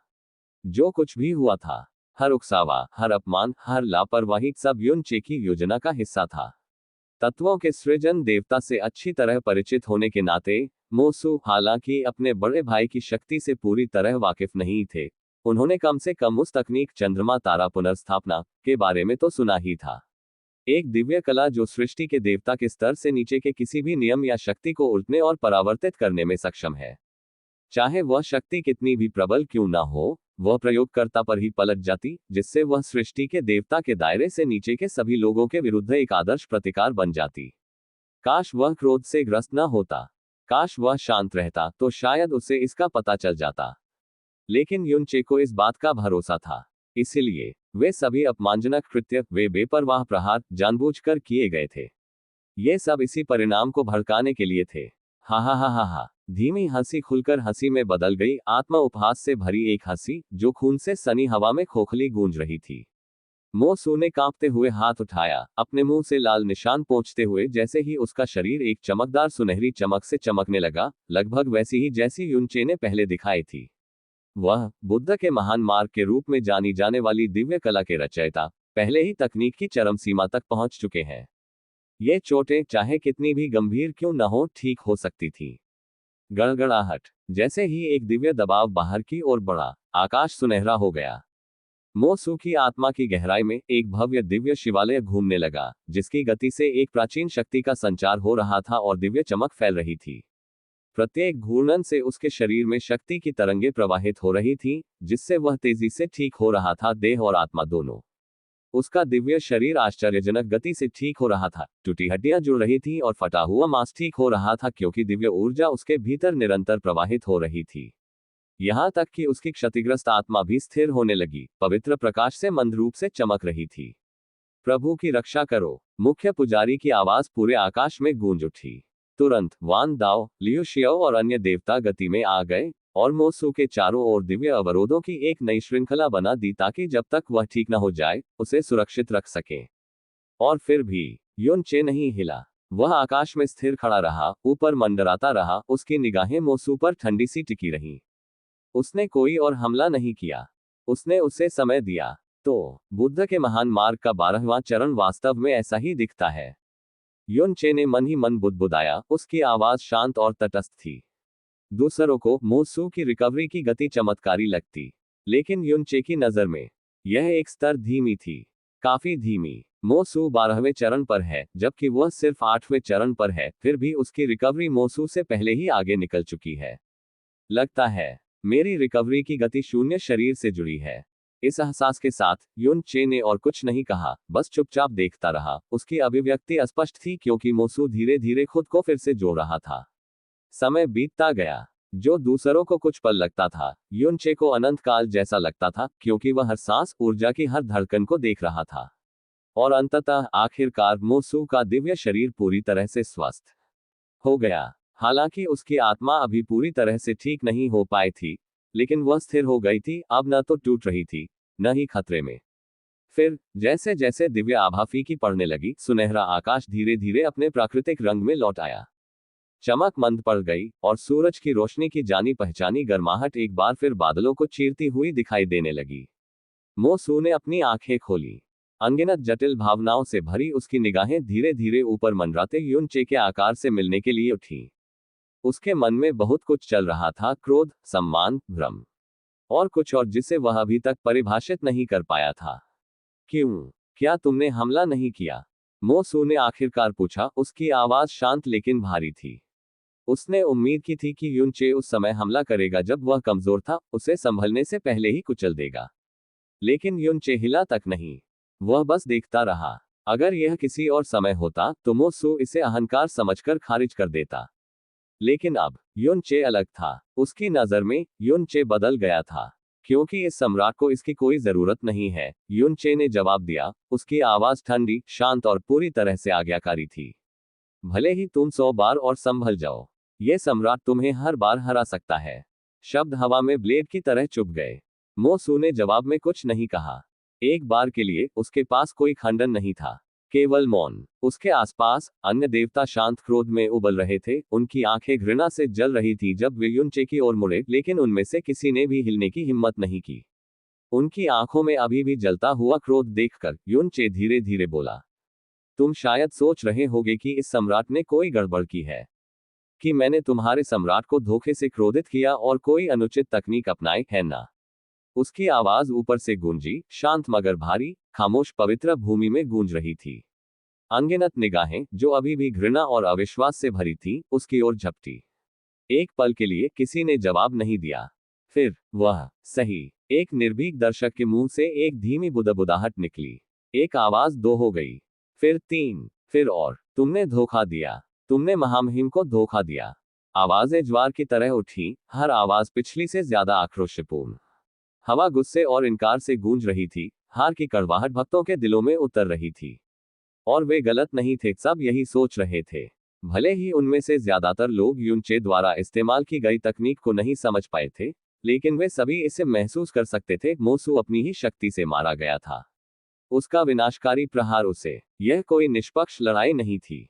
युन चे ने सम्राट को सिर्फ ताकत से नहीं हराया था, ऐसा उनका मानना था। फिर भी जैसे ही लोगों ने गुस्से से युन चे की ओर उंगलियां उठाई, उसकी ठंडी आवाज अचानक गूंजी, जो शोर को ब्लेड की तरह चीरती हुई निकल गई। हा हा हा हा, मैंने धोखा दिया, मैंने कोई अनुचित तरीका अपनाया। हा हा हा हा। उसकी हंसी पवित्र भूमि में गूंज उठी, ठंडी और गरजती हुई, उपहास और अवज्ञा से भरी हुई। ठीक है। उसकी आंखें भीड़ पर घूम गईं, आग और चुनौती से जलती हुई, फिर वापस मोसू की ओर मुड़ गईं। शुरू से ही इस सम्राट ने तुम्हारी छोटी सी हरकत को भांप लिया था। तुम शुरू से ही कुछ न कुछ षड्यंत्र रच रहे हो। तो अब क्या होगा? तुम जो भी तुरुप का पत्ता छिपा रहे हो, उसे इस सम्राट के खिलाफ इस्तेमाल करो। यह सम्राट स्वर्ग की कसम खाता है, कोई चाल नहीं, कोई षड्यंत्र नहीं। मैं इसका डटकर सामना करूंगा। और अगर यह सम्राट तुम्हारे वार से बच गया तो हमारी सारी शिकायतें मिट जाएंगी। ऐसा कैसा रहेगा? युन चे की आवाज पूरे राज्य में किसी दैवीय आदेश की तरह गूंजी। जिसने भी इसे सुना उसके दिल दहल गए। उसकी घोषणा ने सभी को स्तब्ध कर दिया। एक एक करके नीचे अविश्वास के भाव बदलने लगे, सदमा विस्मय में, विस्मय खुशी में। उनमें से सबसे कटु और शंकालु भी हिले बिना नहीं रह सके। क्या तुम पागल हो गए हो? युन चे, तुम्हें पता होना चाहिए कि मैं तुमसे क्यों लड़ रहा हूं। तुम इसे इतना आगे क्यों बढ़ा रहे हो? मो सू की आवाज युनचे के मन में गूंजी, अविश्वास, हताशा और एक भ्रम से भरी हुई जो उसकी आत्मा में गहराई तक गूंज रही थी। शुरू से ही युनचे ने समझने का दावा किया था, सब कुछ, मो सू की योजनाओं को जानना, धोखे की हर परत को देखना। और फिर भी जब हमला करने का सही मौका आया, जब मो सू टूटा हुआ और कमजोर था, युनचे ने उसे संभलने दिया। अगर युनचे ने तब हमला किया होता तो सब कुछ खत्म हो जाता। हाँ, जीत को थोड़ा दागदार माना जा सकता था, शायद उतनी शानदार नहीं, लेकिन यह निर्णायक होती। रसातल के पास घुटने टेकने के अलावा कोई विकल्प नहीं होता। लेकिन अब युनचे उसे अपना आखिरी पत्ता इस्तेमाल करने की चुनौती दे रहा था। यह सही है। शुरू से ही मोसू ने एक तुरुप का पत्ता तैयार कर रखा था। यहां तक कि कमजोर साधकों को पूरे शुद्ध भूमि में बिखेर देना एक भव्य, सोची समझी योजना का हिस्सा था। यह सब एक पल के लिए था, एक संभावना के लिए। लेकिन यह तुरुप का पत्ता इस्तेमाल करने के लिए कभी नहीं था। मो सू ने भी अपने सारे अभिमान के बावजूद इसे इस्तेमाल करने की कोई इच्छा नहीं जताई। क्योंकि अंदर ही अंदर भले ही वह मान सकता था कि युनचे अब उससे ज्यादा ताकतवर हो सकता है, लेकिन वह किसी सृष्टि के देवता की शक्ति से भी ज्यादा शक्तिशाली। फिर जब मो सू पूरी तरह टूट चुका था, उसके मन में युनचे की आवाज गूंजी। तुम्हें अपने देवताओं और अपने लोगों को अपने तुरुप के पत्ते के बारे में बहुत पहले ही बता देना चाहिए था। क्योंकि अगर मैं तुम्हें इसे इस्तेमाल करने के बाद भी हरा दूंगा, तो पूरे रसातल के पास पूरी तरह से समर्पण करने के अलावा कोई विकल्प नहीं होगा। उन्हें पता चल जाएगा कि तुमने अपना सब कुछ लगा दिया और फिर भी हार गए। मुझे उथली समर्पण नहीं चाहिए। युनचे की आवाज शांत और दृढ़ थी। मुझे सच्ची निष्ठा चाहिए, जो सच्चे सम्मान से पैदा हो। उस ठंडे, शाही लहजे के विपरीत जो उसने दुनिया को दिखाया था, मोसू के मन में उसकी आवाज गर्म और संयमित थी, जिसमें एक शांत विश्वास था जो किसी भी तलवार से ज्यादा गहरा वार करता था। मोसू की आंखें थोड़ी चौड़ी हो गईं। तुम, वह सचमुच पागल हो गया है। अविश्वास से कांपते हुए उसकी आवाज युनचे के मन में गूंज उठी। यह सच था, मोसू ने महायाजकों को अपनी अंतिम योजना के बारे में बताया था, जबकि दूसरों को केवल संकेत दिया था। लेकिन तब भी उसका कभी भी वास्तव में इसका इस्तेमाल करने का इरादा नहीं था। और अब युनचे उससे कह रहा था, उससे मांग कर रहा था कि वह इसे क्रियान्वित करे। क्यों? क्या? युनचे की आवाज अचानक पवित्र भूमि में गूंज उठी, अब और ठंडी और तेज। क्या तुम्हें लगता है कि यह सम्राट अपना वचन नहीं निभाएगा? जैसे ही उसके शब्द पूरे राज्य में गूंजे, सभी की निगाहें मोसू की ओर मुड़ गईं, उसके उत्तर की प्रतीक्षा में। फिर भी रसातल सम्राट स्थिर रहा। उसके विचारों में तूफान था। तभी युनचे की आवाज मोसू के मन में फिर से बोली, मृदु, फिर भी मोसू के हृदय की अराजकता को भेदती हुई। चिंता मत करो। वह, उसका जीवन सार, उसकी आत्मा, वे पहले ही इस दुनिया में लौट चुके हैं। भले ही मैं तुम्हारे तुरुप के पत्ते से मर जाऊं, वो फिर भी जिंदा रहेगी। विस्मयादिबोधक चिन्ह, विस्मयादिबोधक चिन्ह। रेगिस्तान में प्यास से तड़पते हुए एक मरते हुए आदमी की तरह मोसू की आत्मा कांप उठी। वह युनचे के शब्दों को समझ गया। वह समझ गया कि उनका क्या मतलब है। करो। युनचे की आवाज उसके मन में आखिरी बार गूंजी, शांत, दृढ़, निरपेक्ष। मोसू ने एक पल के लिए अपनी आंखें बंद कर ली और फिर नई स्पष्टता के साथ उन्हें खोल दिया। उसकी निगाहों से सारा संयम गायब हो गया और उसका आखिरी संदेश युनचे के मन में गूंज उठा। बस याद रखना, तुमने यही मांगा था। हम, अथाह गहराई के स्तब्ध लोगों से जो चुपचाप अपनी सांस रोककर इंतजार कर रहे थे, मोसू ने आखिरकार कहा। तुम्हारी हिम्मत कैसे हुई इस महामहिम को नीचा दिखाने की? सिर्फ एक चाल की वजह से। तुम सोचते हो कि तुम श्रेष्ठ हो। इसके बिना तुम कुछ भी नहीं हो। चूंकि तुम पुनर्जन्म के चक्र में प्रवेश करने के लिए इतनी उत्सुकता से तरस रहे हो, तो इस सम्राट को अपनी असली शक्ति दिखाने दो। उसकी आवाज पवित्र भूमि में गूंज उठी, मानो ईश्वरीय न्याय हो। हवा कांप उठी जब उसके शब्दों ने सुनने वालों के दिलों में विस्मय जगा दिया। रसातल के देवताओं की आंखें चमक उठी, श्रद्धा से, आशा से, उत्साह से। तभी मोसू ने अपनी निगाहें सिकोड़ ली, उसकी आवाज बर्फ की तरह ठंडी हो गई। और तुम्हारी जानकारी के लिए, वह तकनीक जो तुमने पहले इस्तेमाल की थी, यह मेरे इस तुरुप के पत्ते के सामने काम नहीं करेगी। उसके स्वर में कोई अहंकार नहीं था, सिर्फ निश्चितता और शायद एक आखिरी चेतावनी। लेकिन आसमान में ऊंचे युनचे ने बस एक जोरदार हंसी निकाली, अविचल, अविचल और उत्सुकता से जलती हुई। हा, आओ। उसकी आवाज गरज की तरह गूंजी, पूरे राज्य में गूंज उठी, जैसे ही उसने अपने नीचे सब पर नजर डाली। संरचना को सक्रिय करो। मोसू की आवाज दिव्य गड़गड़ाहट की तरह गूंजी, मानो आकाश को हिला रही हो। उसी क्षण उपस्थित सभी लोग, शुद्ध भूमि रक्षकों, रसातल शूरवीरों, दिव्य राज्यों के सदस्यों से लेकर यहाँ तक कि सच्चे देवताओं और प्राचीन सच्चे देवताओं तक, एक साथ चले, अडिग अनुशासन के साथ अपने निर्धारित स्थानों पर बैठ गए। और फिर पूरे रसातल में हर एक मीनार जो कई दिन पहले शुद्ध भूमि रक्षकों और रसातल शूरवीरों द्वारा चुपचाप स्थापित की गई थी, अचानक चमकने लगी, तेज रोशनी से चमकने लगी। यह महामहिम का संकेत है। रसातल के हर कोने से आवाजें गूंजी। जैसे ही लोग चमकते हुए मीनारों को देख रहे थे, उनकी आंखें विस्मय और एहसास से चौड़ी हो गई थी। उन्हें निर्देश, फुसफुसाती चेतावनियां, मौन में की गई गंभीर तैयारियां याद आ गईं। एक एक करके लोग घुटनों के बल बैठ गए।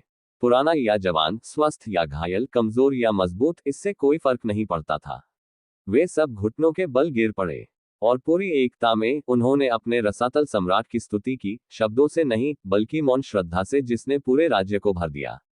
उनकी प्रार्थना मौन थी, लेकिन मीनारों ने उत्तर दिया। प्रकाश और तेज होता गया, उज्ज्वल होता गया, मानो लोगों की इच्छा स्वयं दिव्य ईंधन के रूप में अर्पित की जा रही हो।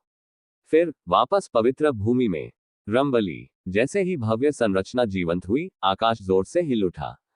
गड़गड़ाहट। रसातल के हर कोने से मीनारें चकाचौंध कर देने वाली चमक से जगमगा रही थी। दीप्तिमान प्रकाश की धाराएं ऊपर की ओर उमड़ रही थी, और हर मीनार से सुनहरी चमक की एक हल्की सी किरणें फैलने लगी, जो दिव्य शक्ति की नदियों की तरह आकाश में फैल रही थी।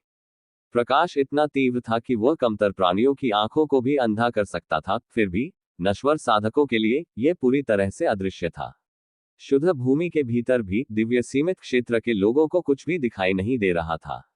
केवल हवा में एक सूक्ष्म हलचल। सच्चे देवता कुछ महसूस कर सकते थे, एक दिव्य दबाव जो धीरे धीरे वायुमंडल में घूम रहा था, लेकिन वे भी उस सुनहरे प्रकाश को मुश्किल से ही पहचान पा रहे थे जो उनकी समझ से परे झिलमिला रहा था। केवल प्राचीन सच्चे देवता ही इसे सही मायने में देख सकते थे, बहता हुआ सोना, राजसी और गहरा, लेकिन वे भी इसे छू नहीं सकते थे। यह उनकी पहुंच से परे था। यह सुनहरी संरचना रसातल के हर कोने से शक्ति खींच रही थी, और पहले से सावधानीपूर्वक स्थापित मीनारें उस विशाल शक्ति को एकत्रित करके उसे शुद्ध भूमि की ओर निर्देशित करने वाले माध्यमों का काम कर रही थी। और वहां केंद्र में दिव्य विलुप्ति, दिव्य सीमित, सच्चे देवता और प्राचीन सच्चे देवता सभी मौन एकता में कार्य कर रहे थे, इस विशाल एकत्रित ऊर्जा को शुद्ध कर रहे थे, उसे शुद्ध, नियंत्रित और भयावह रूप में परिष्कृत कर रहे थे। और फिर यह सब आगे की ओर उमड़ पड़ा, दिव्य शक्ति की एक विशाल नदी। केंद्र की ओर, उसकी ओर, मोसू की ओर। संरचना के ठीक केंद्र में स्थित वह निश्चल खड़ा था, जैसे लोक के पार से एकत्रित सुनहरी चमक एक दिव्य बाढ़ की तरह उसकी ओर उमड़ रही थी, जिसका विरोध करना असंभव था, अपनी शक्ति में अजेय।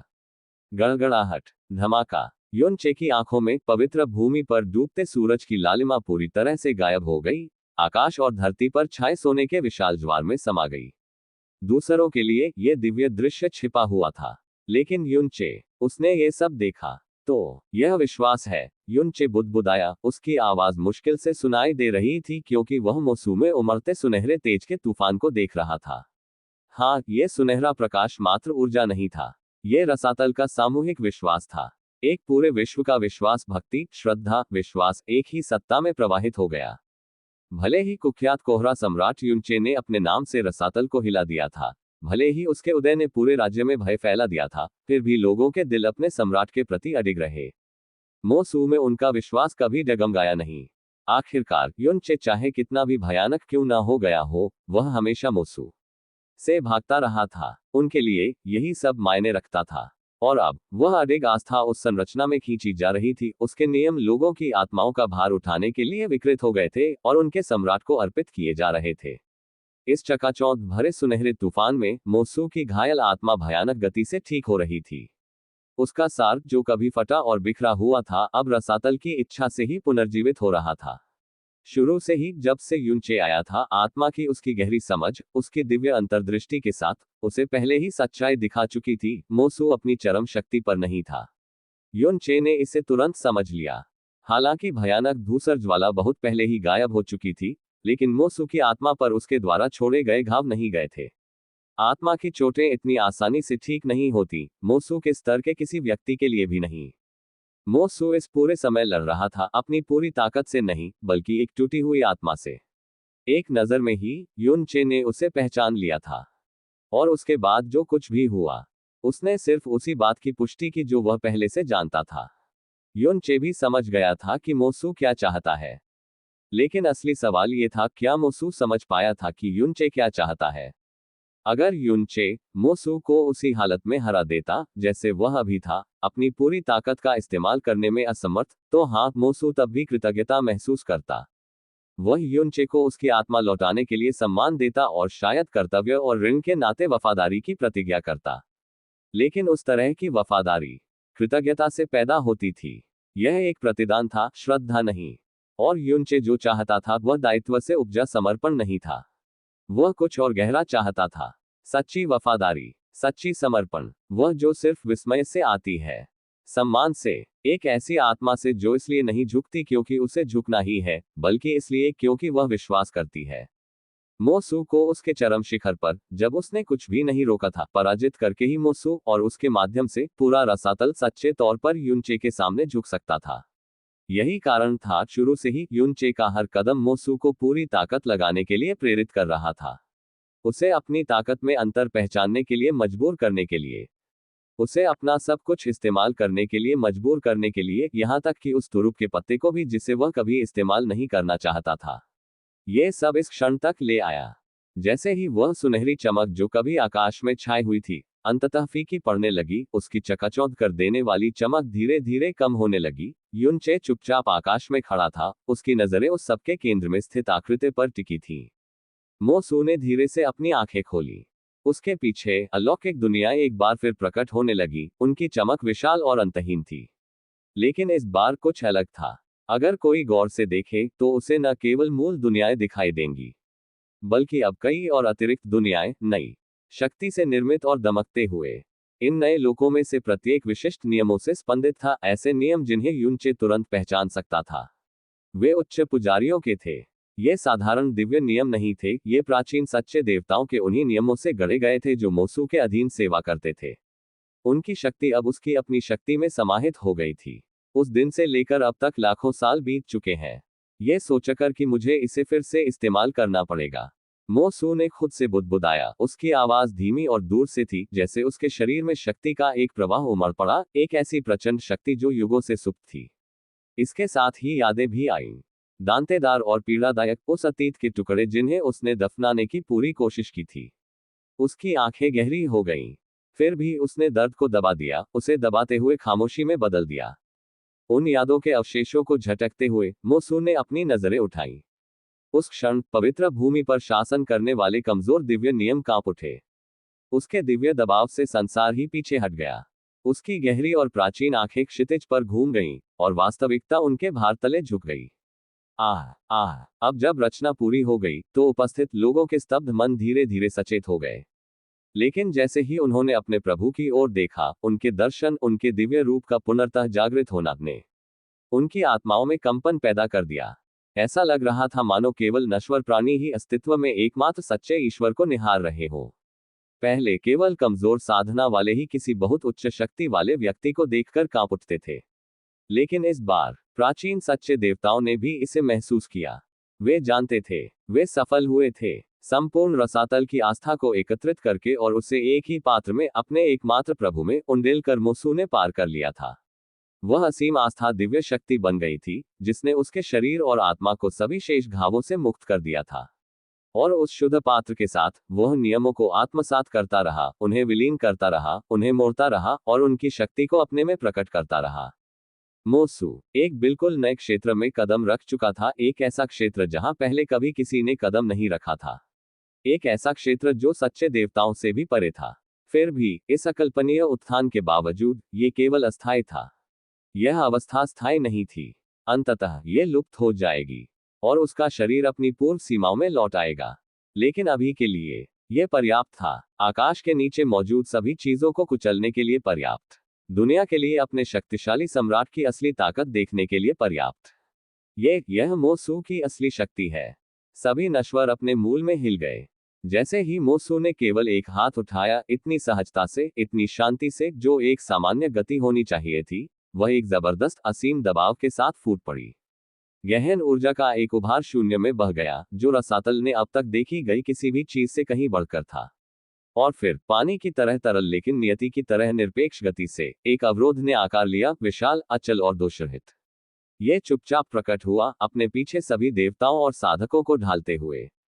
और फिर रंबली, क्रैकक, और जैसे ही उनकी नजरें मिली, मानो समय भी हिलने डुलने की हिम्मत न कर रहा हो, मानो दो देवता अनंत काल के किनारे पर एक दूसरे को घूर रहे हो।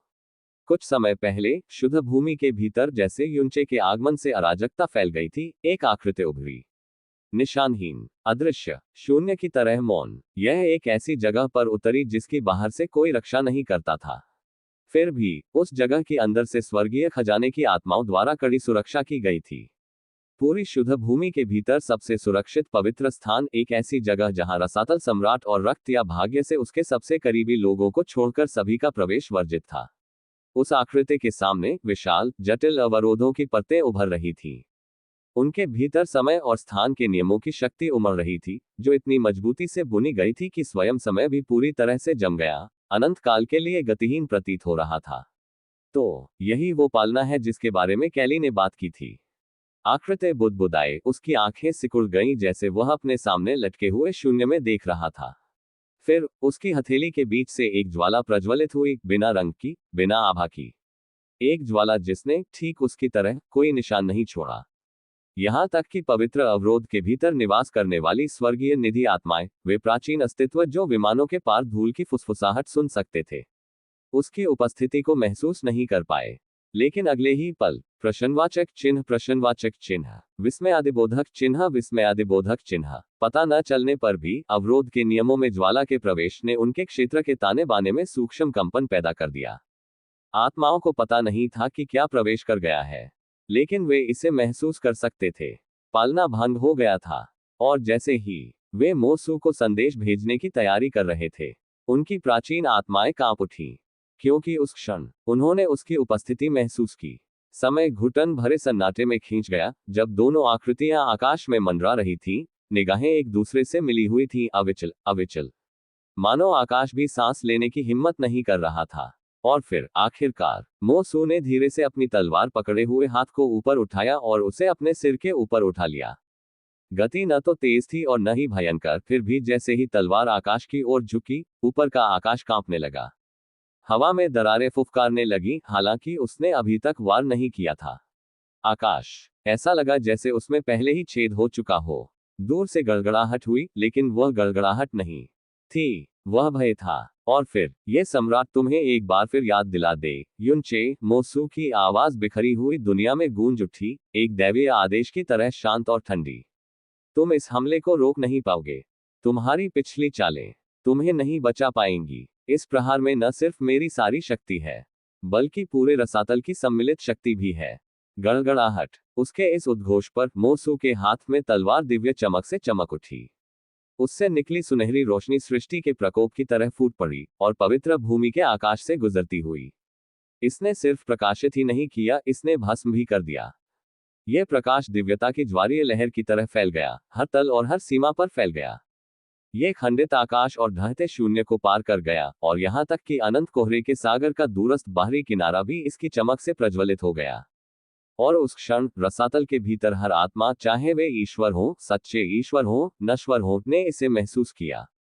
विशाल शक्ति, दम घोंटने वाला दबाव, अपने प्रभु की उपस्थिति। अपने सामने का दृश्य देखकर युनचे के हाव भाव आखिरकार बदल गए। अपने आगमन के बाद पहली बार उसका चेहरा सचमुच गंभीर हो गया। बिना एक शब्द कहे उसने स्वर्ग निर्माण करने वाली शैतान सम्राट तलवार उठा ली।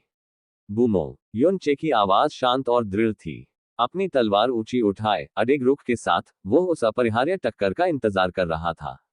और उस शांति में जैसे ही मोसू का दिव्य प्रकाश एक सच्चे सम्राट के क्रोध की तरह उतरा, युनचे की आत्मा में एक फुसफुसाहट गूंजी। कृपया जीवित रहें। यह मोसू की आवाज थी। और फिर वह चमकदार रोशनी नीचे गिर पड़ी। मोसू ने यह नहीं पूछा कि उसका जीवन सार या आत्मा कहाँ रहती है, युनचे के पहले ही बोल देने के बाद भी नहीं। उसने कहा कि वह पहले से ही इस दुनिया में है, और जिन कारणों को मोसू भी पूरी तरह से समझा नहीं पाया, आज युनचे के सभी कार्यों, उसके दृढ़ विश्वास, उसके पागलपन, उसके संकल्प को देखने के बाद उसने उस पर विश्वास करना चुना। उसने उसकी बातों पर भरोसा किया।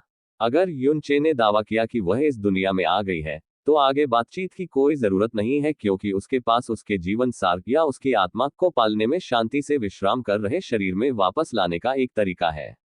आगे कुछ कहने की जरूरत नहीं थी, बस वही करना था जो करना जरूरी था। बूम! सुनहरी तलवार की ऊर्जा फूट पड़ी और अपने रास्ते में आने वाली हर चीज को चीरती हुई आगे बढ़ी। जैसे ही वह आगे बढ़ी, मोसू के सामने का स्थान दो टुकड़ों में बढ़ गया, विनाश का एक दिव्य ब्लेड दुनिया को चीरता हुआ। जैसे ही सुनहरी रोशनी युनचे तक पहुंची, पलक झपकते ही दुनिया मानो रुक गई। और फिर झंझनाहट। युनचे अविचलित अडिग खड़ा रहा जब विशाल शक्ति उस पर टूट पड़ी।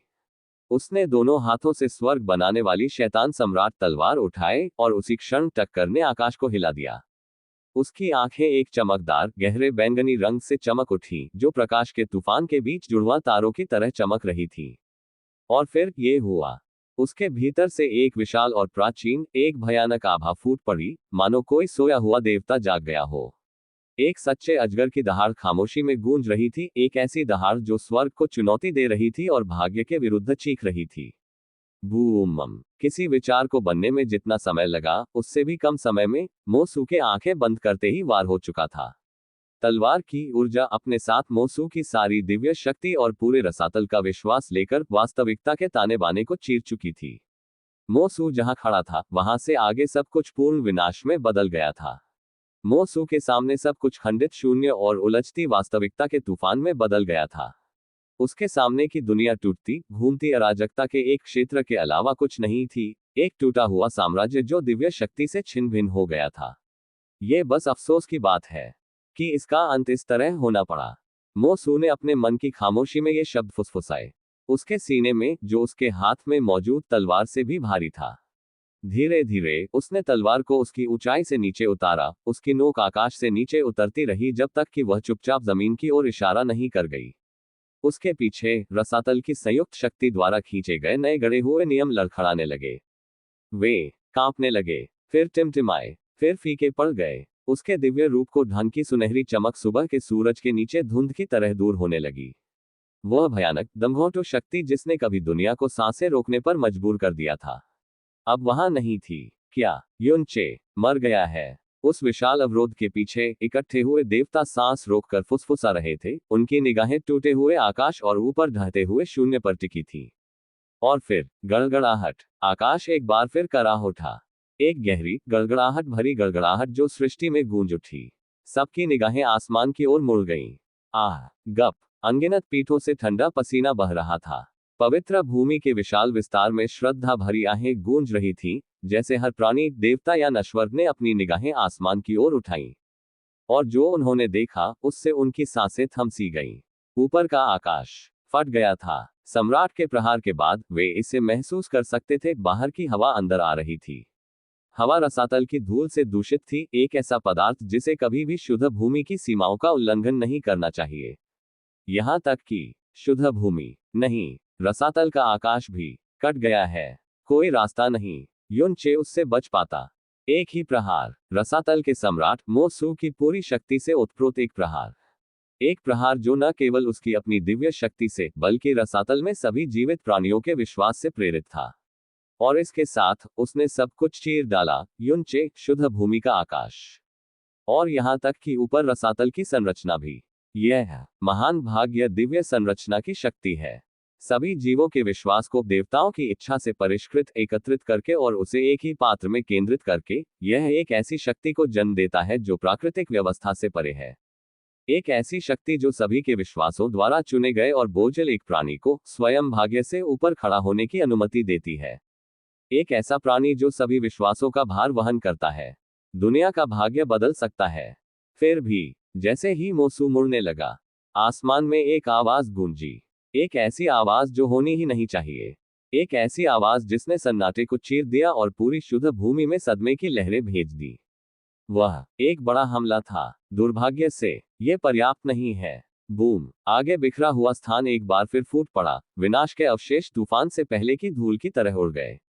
ढहे हुए शून्य के भीतर से, जहां केवल शून्यता रहनी चाहिए थी, एक आकृति उभरी। युनचे, उसका शरीर मोसू के दैवीय प्रहार से पूरी तरह से दो टुकड़ों में कट गया था।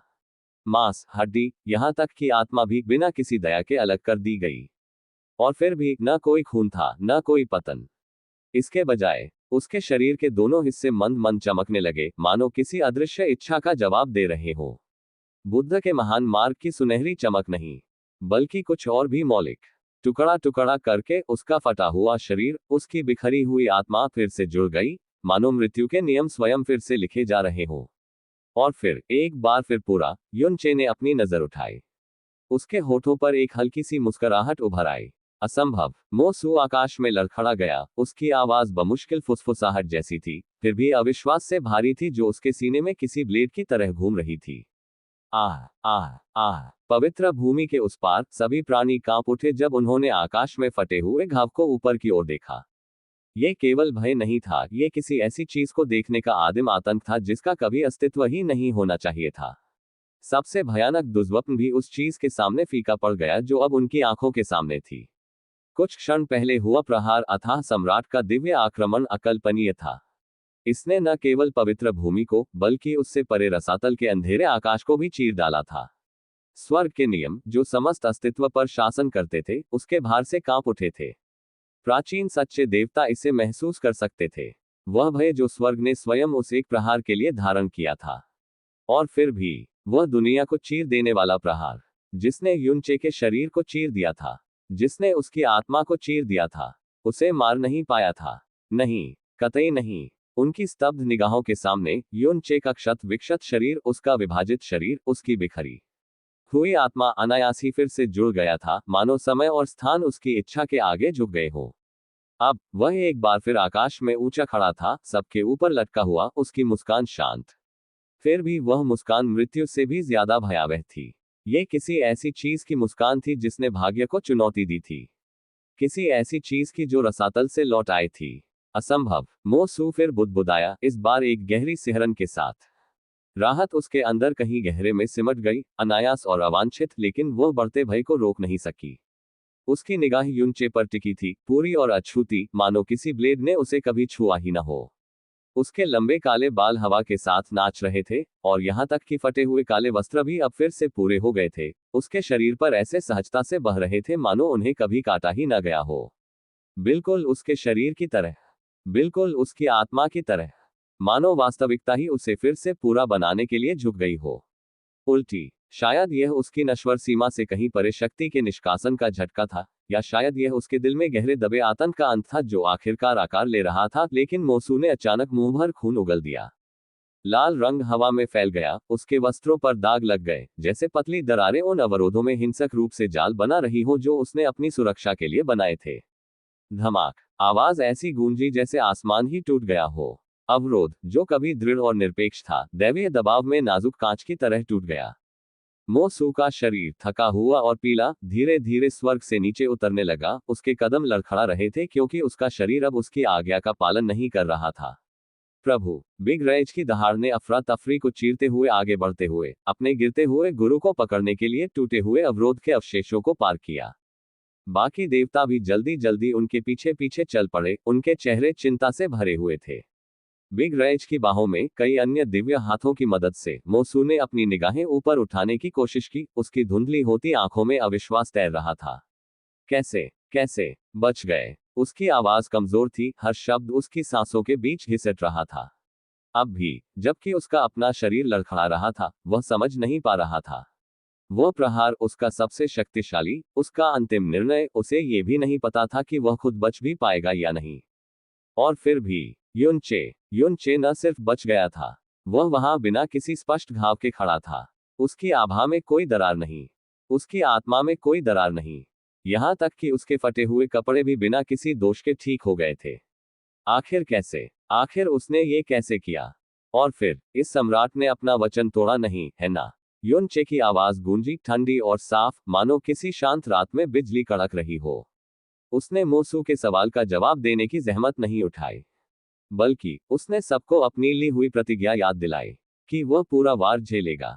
कोई छल नहीं, कोई दखलंदाजी नहीं। और उसने झेला। उसने झेला रसातल के इतिहास का सबसे शक्तिशाली वार सीधे। और वह खड़ा हो गया। उद्धरण चिन्ह dot dot dot dot dot उद्धरण चिन्ह। पूरी शुद्ध भूमि में मानो सन्नाटा छा गया। जैसे ही युनचे के शब्द हवा में गूंजे, सुनने वालों को उसकी ली हुई प्रतिज्ञा और बदले में उसकी मांग की याद दिला दी। ये सम्राट स्वर्ग की कसम खाता है, कोई छल नहीं, कोई चाल नहीं।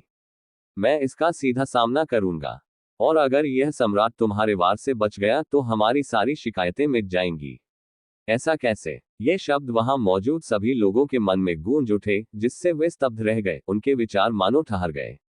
एक एक करके वे मौन अविश्वास में एक दूसरे की ओर मुड़े। और फिर धीरे धीरे उनकी निगाहें अपने सम्राट पर लौट आईं। राजा अभी तक इसके लिए सहमत नहीं हुए हैं। किसने कहा कि हमें आपकी बात माननी होगी? हमारे सम्राट ने तो आपकी प्रतिज्ञा भी स्वीकार नहीं की। ये आवाजें कई आकृतियों की थीं, एक दो हो गई, दो तीन हो गईं, और जल्द ही वे असहमति के बढ़ते हुए कोरस में बदल गईं। बिल्कुल सही, हमारे सम्राट। बूम। फीनिक्स की लपटों का एक प्रवाह स्वर्ग से ईश्वरीय न्याय की तरह उतरा और उन सभी को अपनी चपेट में ले लिया जिन्होंने बोलने की हिम्मत की। एक पल में वे भस्म हो गए, अस्तित्व से मिट गए। कोई चीख नहीं, कोई संघर्ष नहीं, राख भी नहीं बची। हमला इतनी तेजी से, इतनी बेरहमी से हुआ था कि उन्हें एहसास भी नहीं हुआ कि वे पहले ही मर चुके थे। उनके शरीर और आत्माएं एक साथ गायब हो गए, कुछ भी नहीं रह गए। जो चुप रहे थे उन्होंने राहत की सांस ली। इस पल कुछ न कहना ही सबसे समझदारी भरा फैसला था। आखिरकार रसातल सम्राट का प्रहार उनके स्वामी की शक्ति का चरम था, फिर भी उसने युनचे पर एक खरोंच तक नहीं डाली थी। अब यह दिन की तरह स्पष्ट था, केवल एक सच्चे देवता होने के बावजूद युनचे की शक्ति रसातल के हर जीवित प्राणी से कहीं ज्यादा थी। ऐसे प्राणी के खिलाफ बोलना उन मूर्खों को अपनी नियति का हकदार था। हवा तनाव से भरी हुई थी। मोसू जड़वत रहा, उसकी आंखें चौड़ी, मुंह थोड़ा खुला। फिर भी कोई आवाज नहीं निकली। उसके चेहरे पर अविश्वास साफ दिखाई दे रहा था, एक ऐसा सदमा जो सिर्फ खामोशी से भी गहरा था। बेशक, अगर तुम अतीत को पीछे छोड़ने को तैयार नहीं हो और अब भी इस सम्राट से द्वेष रखते हो, तो यह सम्राट तुम्हें अपनी शक्ति दिखा सकता है। मोसू की आवाज निकलने से पहले ही युनचे बोल पड़ा था। उसकी आवाज ऊपर आसमान से किसी दिव्य आदेश की तरह गूंज रही थी। फिर अंधकार उमड़ पड़ा, विशाल और असीम पवित्र भूमि पर रात के एक शाश्वत पर्दे की तरह फैल गया। उसने प्रकाश को निगल लिया, सभी रंगों को निगल लिया, और यहां तक कि युनचे की आकृति भी उसकी आगोश में समा गई। लेकिन यह अंधकार युनचे का नहीं था। जैसे ही यह उतरा, एक अस्वाभाविक ठंड ने धरती को जकड़ लिया। बहुत नीचे भीड़ के बीच उल्लू तितली दिव्य साम्राज्य के लोग लड़खड़ा गए। उनके शरीर में एक कंपन दौड़ गई, लेकिन यह डर नहीं था। यह उनकी अपनी वंशावली का रोना था। आंखें चौड़ी करके वे आकाश की ओर देख रहे थे। उनमें से हर एक सहज ही ऊपर की ओर खींचा हुआ था, मानो उनकी आत्मा में गहराई तक बसी किसी पैतृक पुकार का उत्तर दे रहा हो। यह भीड़ में उल्लू तितली दिव्य साम्राज्य के सदस्यों ने सहज ही अपने सिर उठाए। उनके भावभ्रम से अविश्वास में बदल रहे थे। वे इसे महसूस कर सकते थे, एक ऐसी उपस्थिति जिसे वे अच्छी तरह जानते थे। और फिर भी इस बार यह अलग था। स्वर्ग से उतरती आभा केवल परिचितता से ही नहीं गूंज रही थी, यह उस व्यक्ति के बारे में उनकी समझ से कहीं बढ़कर थी। यह हमारे साम्राज्य की शक्ति है। कुछ प्राचीन आकृतियां जोर से हौंफने लगी, उनकी आवाजें विस्मय से कांप रही थीं। उन्होंने इस भारी अंधकार के मूल को पहचान लिया, और उस व्यक्ति की पहचान को भी, जिसका ये हिस्सा था। लेकिन इससे पहले कि वे समझ पाते कि क्या हो रहा है, शुद्ध भूमि पर दबाव की एक और लहर छा गई। इस बार इसने चंद्र और तारा दिव्य साम्राज्य के सदस्यों पर प्रहार किया। उल्लू तितली वंश के लोगों की तरह चंद्र वंश के लोगों ने भी अचानक अपने रक्त को सिकुड़ते, कांपते नहीं, समर्पण में घुटने टेकते हुए महसूस किया। आकाश की दमनकारी महिमा के नीचे उनका वंश ही कांप उठा।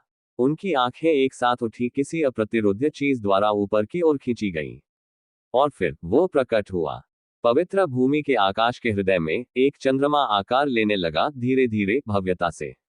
उसकी चांदी जैसी चमक अथाह आवरण के भीतर से प्रकट हुई, दिव्य प्रकाश से जगमगाती, दीप्तिमान और सर्वोच्च, उस रात को प्रकाशित कर रही थी जिसने बाकी सब कुछ निगल लिया था।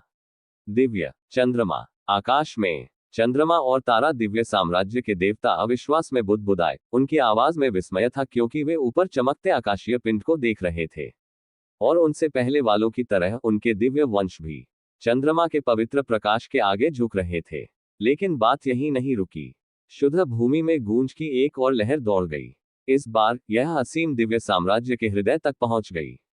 उनकी रगों में एक परिचित उपस्थिति हिलोरे ले रही थी, जो बिल्कुल भी अजनबी नहीं लग रही थी, बल्कि मानो हमेशा से उनका हिस्सा रही हो। उनकी निगाहें चांद पर टिक गईं, और वहां उसकी चमकदार चांदी जैसी चमक के चारों ओर सुनहरी रोशनी का एक धुंधला सा प्रभामंडल था। यह हमारे दिव्य अधिपति की शक्ति है। असीम दिव्य साम्राज्य के बुजुर्गों की आवाजें गूंजी, धीमी और कांप उठी। उन्होंने इसे पहचान लिया, वे कैसे न पहचान पाते। यह उनके ईश्वर का आभामंडल था, उनके दिव्य अधिपति की दिव्य शक्ति। और फिर भी इसमें कुछ अलग सा महसूस हुआ। यह वही शक्ति नहीं थी जिसके आगे वे अनगिनत पीढ़ियों से झुकते आए थे। यह आभामंडल ज्यादा शुद्ध, भारी, महान था, मानो यह उससे कहीं आगे निकल गया हो जिसे वे कभी जानते थे। असंभव। असीम दिव्य साम्राज्य के कई सदस्य अचानक चिल्ला उठे, उनकी आवाजें अविश्वास से तीखी थीं। उनमें से कुछ ने उस आभा को साफ पहचान लिया था। और यह किसकी थी? लेकिन असंभव शब्द लाखों बार बोला जाए भी उनके दिलों में उमड़ते भावनाओं के तूफान का वर्णन करने के लिए पर्याप्त नहीं होगा। और फिर भी आकाश ने उनके इनकार पर कोई ध्यान नहीं दिया, क्योंकि उनके ऊपर चांद दिव्य वैभव में चमकता रहा तब तक जब तक कि अचानक उसके चारों ओर एक एक करके चमकीले तारे बनने नहीं लगे, मानो आकाशीय रक्षक अपनी रानी की परिक्रमा कर रहे हो। फिर धमाका, एक तारा फटा, दिव्य उल्काओं की बौछार जैसी प्रकाश की धारियां बिखेरते हुए। और फिर एक और एक और। हर विस्फोट आकाश को विनाशकारी चमक के फटकों से रंग रहा था, मानो तारे खुद म्यान से निकली तलवारें हो। लेकिन अजीब बात है, यह चंद्रमा और तारा दिव्य साम्राज्य के तारा वंश का नहीं था जिसने प्रतिक्रिया व्यक्त की, बल्कि स्वर्गभंजक दिव्य साम्राज्य के सदस्यों के शरीर कांप रहे थे। उद्धरण चिन्ह डॉट डॉट डॉट उद्धरण चिन्ह। हुआ फूचिन निश्चल खड़ा था, मुंह खुला हुआ, उसकी सांसें अनियमित। हर फटते तारे से वह इसे महसूस कर सकता था, एक तलवार की आभा इतनी भयानक, इतनी भारी, मानो वह दुनिया को ही भेद देगी। पुष्टि के लिए उसकी आंखें धीरे धीरे उसके बगल में खड़ी महिला की ओर मुड़ी। कैली। हुआ खिंगियन की आवाज धीमी थी, लगभग सुनाई नहीं दे रही थी, फिर भी वह आकाश की ओर देखते हुए कांप रही थी। उन तारों के भीतर वह अपनी उपस्थिति, अपनी शक्ति को महसूस कर सकती थी। और उससे भी बढ़कर वह तारों की रोशनी के हर एक विस्फोट में बुनी हुई स्वर्गभंजक दिव्य तलवार कला की विनाशकारी तीक्ष्णता को महसूस कर सकती थी। और जैसे रात के आसमान के नीचे अनगिनत मुंह स्तब्ध सन्नाटे में खुले रह गए। अंधकार के शाश्वत आवरण के नीचे, चमकते दिव्य चंद्रमा और फूटते तारों के झरने के नीचे एक विशाल सफेद अजगर अचानक प्रकट हुआ, मानो स्वर्ग से बुलावा आया हो। उसका शरीर आकाश में अनंत तक फैला हुआ था, उसके तराजू चांदनी में नहाए हुए शुद्ध जैद जैसे थे। अजगर एक प्राचीन, पवित्र और अछूती महिमा बिखेर रहा था। उसके विशाल सिर के ऊपर दो आकृतियां थीं, एक पुरुष और एक महिला। पुरुष ने सफेद वस्त्र धारण किया हुआ था, उसके लंबे काले बाल रात की हवा में स्याही की तरह लहरा रहे थे।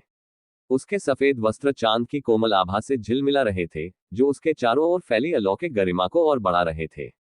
उसका चेहरा मानो दिव्य जैद से गढ़ा गया हो, एक शांत भाव लिए हुए था, लेकिन उसकी आंखों में सबसे ज्यादा आश्चर्य था।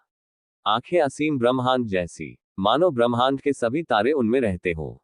उसके बगल में एक स्त्री खड़ी थी जिसका सौंदर्य नश्वरता की सीमाओं से परे था। जैसे ही कोई उस पर नजर डालता, ऐसा लगता मानो किसी अनंत स्वप्न में खींचा चला जा रहा हो, एक ऐसा स्वप्न जो इतना परिपूर्ण, इतना शांत था कि कभी छूट ही नहीं सकता था। और फिर भी उसके अलौकिक आकर्षण के बावजूद किसी भी आत्मा के मन में अशुद्ध विचार नहीं थे, क्योंकि उसका सौंदर्य कामना का नहीं, बल्कि पवित्रता का था। उसकी उपस्थिति एक पवित्र, शुद्ध करने वाला प्रकाश बिखेर रही थी, जिसने सारे अंधकार, सारे भ्रष्टाचार और सारी बुराई को धो डाला। ऐसा लग रहा था मानो वह उस आदमी के बगल में नहीं, बल्कि दुनिया के ऊपर अछूती और बेदाग खड़ी हो। वह आदमी जो सफेद अजगर के ऊपर खड़ा था, कोई और नहीं बल्कि युनचे था। और फिर भी वो वही युनचे नहीं था जिसने अभी अभी रसातल सम्राट से युद्ध किया था। अब उसमें कुछ स्पष्ट रूप से अलग था, उसका आभामंडल, उसकी उपस्थिति, यहां तक कि उसकी निगाहों का शांत भाव भी। ऐसा लग रहा था मानो उसके भीतर दिव्यता का सार पुनर्जन्म ले चुका हो।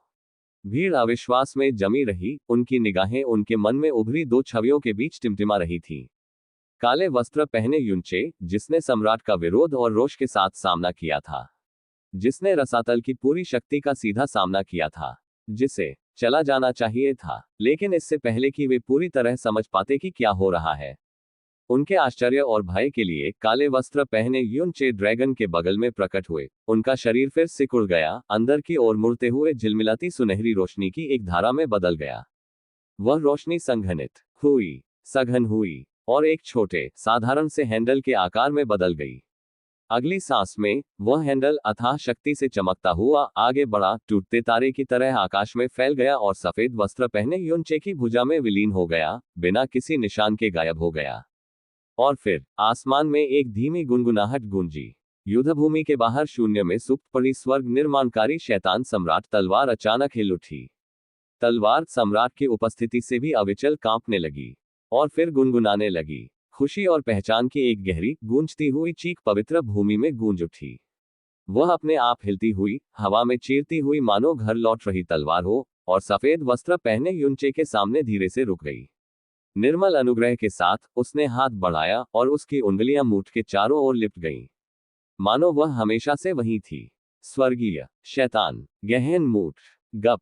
मो सू का गला रुंध गया और उसने ठंडी सांस ली। उसकी आंखें उसके सामने खुलते दृश्य पर टिक गईं। उसने जो सच्चाई अभी अभी देखी थी, वह उसके दिल में नुकीले कांच की तरह चुभ गई। स्वर्ग दंड देव जाति के युवराज और स्वर्ग दंड सृष्टि देव के पुत्र के रूप में मोसू ने अनगिनत विरासतों का अध्ययन किया था, प्राचीन अभिलेख, निषिद्ध इतिहास और दिव्य वंश। उनमें से उसने रहस्यमय स्वर्गीय शैतान यून कबीले और उनकी सबसे भयानक विरासत, गहन हथकड़ी के बारे में पढ़ा था। उसने इसे पहले भी देखा था। उसने इसे चलाने वालों के खिलाफ लड़ाई भी लड़ी थी। लेकिन उसने कभी कभी नहीं सोचा था कि युनचे उस कबीले का वंशज है। और अब यह एहसास उस पर किसी दैवीय न्याय की तरह टूट पड़ा। जिस युनचे से उसने अपनी पूरी ताकत से लड़ाई लड़ी थी, वह जो रसातल की पूरी ताकत के खिलाफ खड़ा था, जिसके बारे में उसका मानना था कि उसने अपने गौरव, अपने वर्चस्व, सम्राट के रूप में अपनी उपाधि को कायम रखने के लिए उसे कगार पर धकेल दिया था, वह युनचे असली भी नहीं था। वह यहां भी नहीं था। वह भयानक काले वस्त्रधारी व्यक्ति जिसने चुनौती दी थी। सम्राट जिसने बिना झिझके उसके क्रोध को सहन किया, जो अपने महान भाग्य दिव्य स्वरूप के कुचलने वाले भार से बच गया। केवल एक गहन संभाल था, एक छाया, एक टुकड़ा, एक विस्तार। शुरू से ही युनचे प्रत्यक्ष रूप से नहीं आया था। मोसू का मन उसी क्षण उलझने लगा था जब उसने सच्चाई को समझा। लेकिन जब उसकी नजर युनचे के बगल में खड़ी महिला पर गई, तो उसके धैर्य के आखिरी धागे टूट गए, जो अब ठीक नहीं हो सकते थे। प्रभु ली सू, वह घुटकर बोला। उसकी आवाज कांप रही थी। उसकी आंखें इतनी चौड़ी हो गई थी कि ऐसा लग रहा था कि वे अपनी कोठरियों से फट जाएंगी। दिव्य ड्रैगन के ऊपर की आकृति सुंदर, शांत, असीम जीवन शक्ति से दीप्तिमान, अचूक थी। सृष्टि के आरंभ से ही हर देवता की स्मृतियों में अंकित वह चेहरा अब वहां खड़ा था, जीवित, अपरिवर्तित, समय से अछूता। जीवन की देवी युनचे के बगल में खड़ी थी। उन सभी के लिए एक भूत, एक चमत्कार, एक दिव्य सत्ता जिसका अस्तित्व ही नहीं होना चाहिए। और जब मोसू को लगा कि उसकी टूटती हुई आत्मा अब और नहीं सह सकती, एक के बाद एक युनचे के पीछे दीप्तिमान आकृतियां प्रकट होने लगी। वे पूर्ण मौन में शून्य से प्रकट हुई और प्रत्येक ने उनके प्रति गंभीर श्रद्धा से अपना सिर झुका लिया। उनकी उपस्थिति अद्भुत थी। प्रत्येक आभामंडल नियमों की अचूक प्रतिध्वनि से स्पंदित था, ठीक उसी तरह जैसे ड्रैगन युनचे और जीवन की देवी जिस पर खड़े हैं, ऐसा आभामंडल जिसे केवल वे ही चला सकते हैं जिन्होंने नश्वरता को पार कर लिया हो। मोसू के होंठ खुल गए। उनकी आवाज में अविश्वास की फुसफुसाहट थी। प्राचीन सच्चे देवता। और ये सभी प्राचीन सच्चे देवता अजनबी या अज्ञात देवता नहीं थे। ये वही थे जिन्होंने युनचे का अनुसरण करना चुना था, दिव्य साम्राज्यों के पूर्व देवता। और अब वे सभी प्राचीन सच्चे देवता की आभामंडल से दीप्तिमान है। आह आह आह। सिर्फ रसातल सम्राट मोसू या देवता ही नहीं थे जो अवाक रह गए थे। शुद्ध भूमि की हर आत्मा, चाहे वे दिव्य हो या नश्वर, स्तब्ध होकर मौन हो गई थी। उनके मुंह खुले हुए थे, कांप रहे थे, मानो वे बोलना चाहते हो, लेकिन कोई आवाज नहीं आई। विचार थम गए, शब्द विफल हो गए, मन शून्य हो गया। वे बस देखते रह गए, मूर्खों की तरह, अपने सामने असंभव दृश्य को। और फिर मानो अस्तित्व के ताने बाने ने अपने सामने मौजूद शक्ति का जवाब दिया। संसार एक के बाद एक, असीम, अनगिनत, अनंत, वे प्रकट होने लगे, युनचे के अस्तित्व से बाहर प्रक्षेपित होते हुए। हर संसार से एक गहन आभा निकल रही थी, और उसकी हर सांस के साथ उसकी शक्ति अंतहीन रूप से फैलती जा रही थी, एक दिव्य ज्वार की तरह जिसने पूरी सृष्टि को अपने में समाहित कर लिया था। हवा भारी हो गई, नियम कांप उठे, और वहां खड़े सभी लोग इसे महसूस कर सकते थे। यह एक ऐसी शक्ति थी जो ग्रैंड फेट डिवाइन फॉर्मेशन की पूरी ताकत का इस्तेमाल करने के बाद भी मोसू से भी आगे निकल गई। ईश्वर के मार्ग में केवल एक ही निर्मम सत्य विद्यमान है, एक मार्ग जो शिखर तक ले जाता है, और वह मार्ग केवल प्रयास या इच्छाशक्ति से नहीं, बल्कि प्रतिभा और उस दिव्य सार से प्रशस्त होता है जिसके साथ व्यक्ति जन्म लेता है। जन्म के क्षण से ही व्यक्ति के दिव्य सार की संख्या और गुणवत्ता ही सब कुछ निर्धारित करती है। यह उसके भाग्य का आधार है, उसके भविष्य का मूल है। जिन लोगों में पूर्ण दिव्य सार का अभाव है, चाहे उनका दृढ़ संकल्प कितना भी अद्वितीय क्यों ना हो, चाहे उनकी समझ कितनी भी स्वर्ग विरोधी क्यों ना हो, फिर भी अनगिनत कठिनाइयों और अकल्पनीय दृढ़ता के माध्यम से वे सच्चे ईश्वरत्व के क्षेत्र में कदम रख सकते हैं और एक सच्चे ईश्वर के रूप में पहचाने जा सकते हैं। फिर भी उनके उत्थान की हमेशा एक सीमा होगी। अधिक से अधिक वे एक निम्नतर सच्चे ईश्वर के स्तर तक पहुंच सकते हैं, या यदि वे वास्तव में स्वर्ग आशीर्वाद प्राप्त हैं, तो एक महान सच्चे ईश्वर के क्षेत्र तक पहुंच सकते हैं। लेकिन वह अंतिम दहलीज एक पूर्ण सच्चे ईश्वर का क्षेत्र, वह क्षेत्र जहां दिव्यता पूर्ण हो जाती है और भाग्य के चक्र से परे हो जाती है, हमेशा उनकी पहुंच से परे रहेगी। आदिकाल के आरंभ से ही ब्रह्मांड की रग रग में ऐसा ही नियम अंकित है। यह ऐसी चीज नहीं है जिसे केवल महत्वाकांक्षा से तोड़ा जा सके। प्रयास का सागर चाहे कितना भी विशाल क्यों ना हो, इच्छा शक्ति का पर्वत चाहे कितना भी ऊंचा क्यों ना हो, व्यक्ति की शारीरिक संरचना और जन्मजात प्रतिभा ही उसकी सीमाओं को निर्धारित करती है कि वह क्या बन सकता है। देवताओं की दुनिया का ये क्रूर सत्य था, सभी प्रयास करने वाले शिखर तक नहीं पहुंचेंगे, केवल वे ही पहुंचेंगे जो जन्म से भाग्य से चुने गए हैं। जब तक युनचे रसातल में नहीं उतरे, तब तक दुनिया ने एक ऐसे परिवर्तन को नहीं देखा जो आदिकाल से अंकित व्यवस्था को चुनौती देता था। इसी युग में एक ऐसा युग जो अराजकता से घिरा हुआ था और अंतहीन अंधकार में डूबा हुआ था, एक चमत्कार का जन्म हुआ कैली। अनंत काल में एक बार प्रकट होने वाली एक विलक्षण प्रतिभा, जो पूर्ण दिव्य सार से धन्य थी, गहनतम शून्य में खिले एक दीप्तिमान फूल की तरह प्रकट हुई। और वह अकेली नहीं थी। समय के साथ और भी प्रकट होने लगे निष्कलंक दिव्य संरचना वाले प्राणी, जिनमें से प्रत्येक में साधना के सर्वोच्च पद पर चलने की योग्यताएं थीं। फिर भी अपनी विशिष्टता के बावजूद उन सभी में एक निर्विवाद संबंध था। युनचे, उनमें से प्रत्येक उससे जुड़ा हुआ था, भाग्य से, शक्ति से, अपनी नियति के अंतर संबंध के माध्यम से। ऐसा लगता था मानो उसका अस्तित्व ही एक ऐसा आधार था जिस पर दुनिया घूमती थी और केवल होने मात्र से ही चमत्कार उत्पन्न करती थी। क्योंकि युनचे हर चीज का केंद्र बिंदु थी। पूर्ण सच्चे ईश्वर के क्षेत्र से ऊपर एक और क्षेत्र मौजूद है, एक प्राचीन और उच्च स्तर जिसे प्राचीन सच्चे देवताओं का क्षेत्र कहा जाता है। यद्यपि इसे एक अलग क्षेत्र के रूप में वर्गीकृत किया गया है, लेकिन सच्चाई कहीं अधिक सूक्ष्म है। संक्षेप में, प्राचीन सच्चे देवता अभी भी पूर्ण सच्चे देवता हैं, लेकिन वे ऐसे देवता हैं जो साधारण दिव्यता की सीमाओं से परे हैं। यह क्षेत्र और भी विभाजित है, इसके पद साधना चरणों से नहीं, बल्कि उन नियमों की संख्या से परिभाषित होते हैं जिन्हें कोई व्यक्ति समझ और धारण कर सकता है। प्रत्येक नियम एक सर्वोच्च सिद्धांत है जो अस्तित्व के एक पहलू का प्रतिनिधित्व करता है, और जितने अधिक नियम कोई व्यक्ति धारण करता है, उसकी शक्ति उतनी ही अथाह होती जाती है। हालांकि एक सीमा बनी रहती है। पूर्ण सच्चे देवताओं के लिए भी, चाहे उनकी प्रतिभा कितनी भी अद्वितीय क्यों ना हो, 10 ही सीमा है। 10 दिव्य सारों के साथ एक प्राणी केवल 10 नियमों को ही धारण कर सकता है। यह सीमा अधिकांश लोगों के लिए मार्ग का अंत है, एक दुर्गम दीवार जिसे इतिहास में किसी ने कभी पार नहीं किया। और उन दुर्लभ प्राणियों में भी जो 10 नियमों को धारण करने में सक्षम थे, उनका अस्तित्व इतना दुर्लभ था कि आदि युग के विशाल विस्तार में भी उन्हें उंगलियों पर गिना जा सकता था।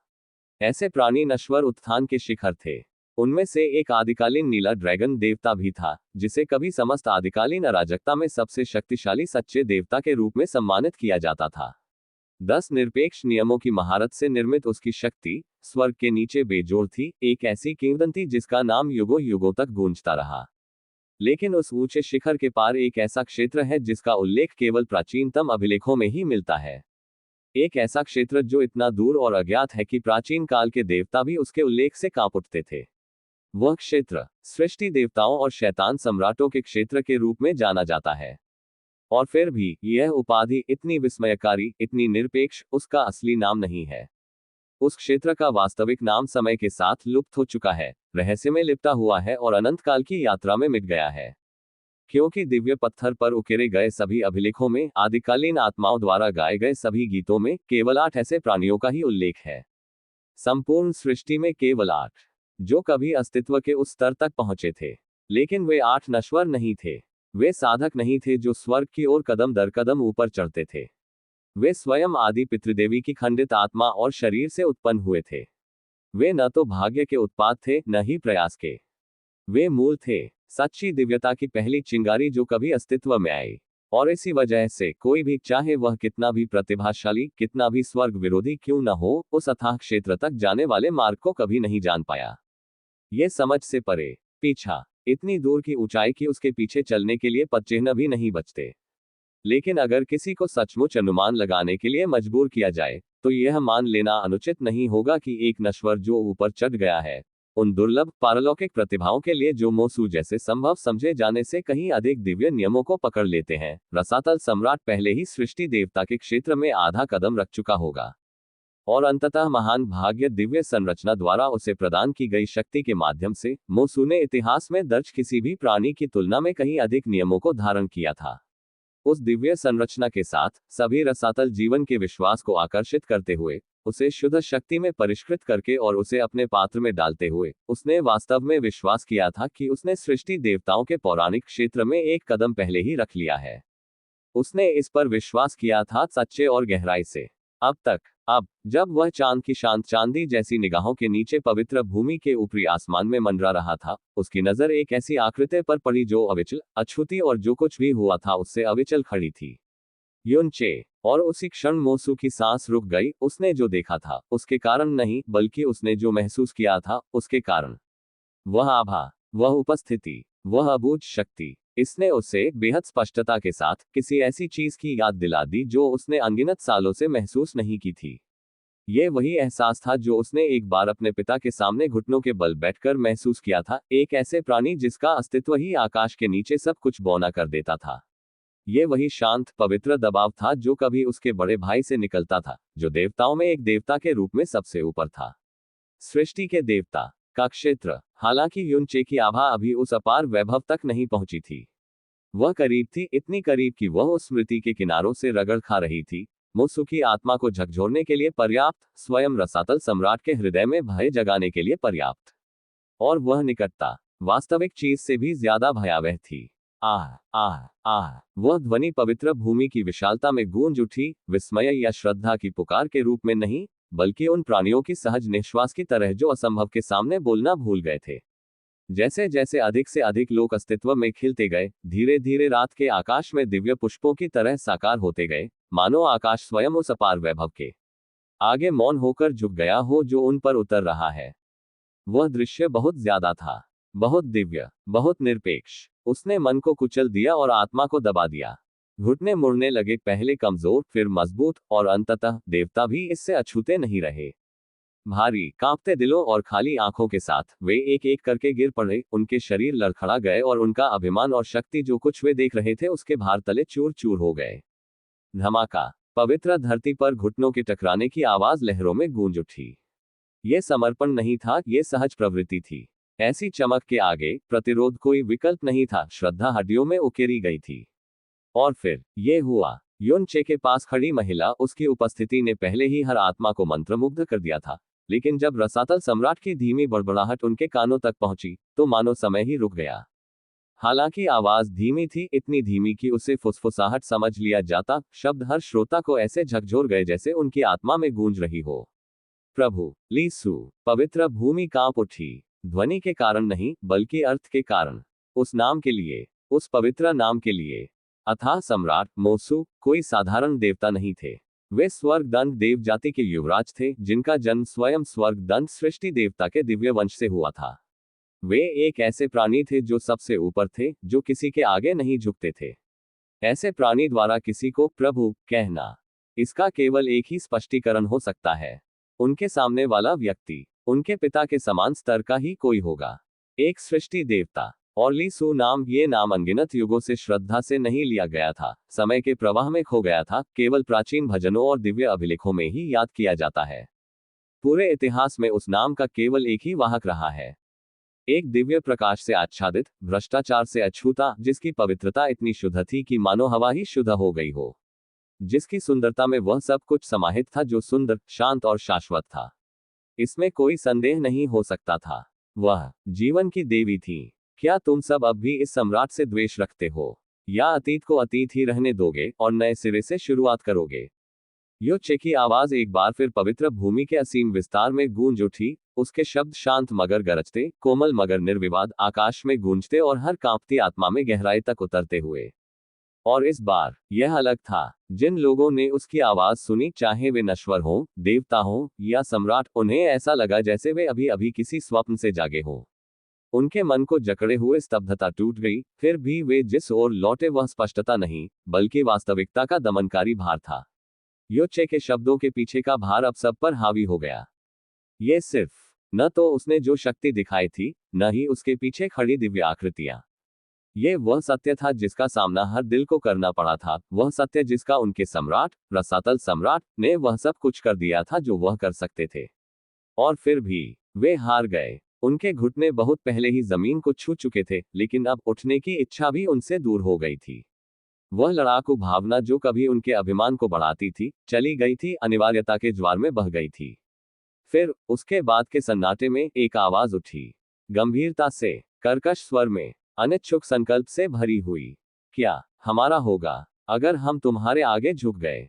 हैरानी की बात है कि यह मुख्य पुजारी बिगरैज ही थे जिन्होंने बात की, जो अपनी अदम्य निष्ठा, अपने असीम क्रोध और हार न मानने के लिए जाने जाते थे, अब युद्ध के बजाय दया चाहने वाले व्यक्ति की तरह लग रहे थे।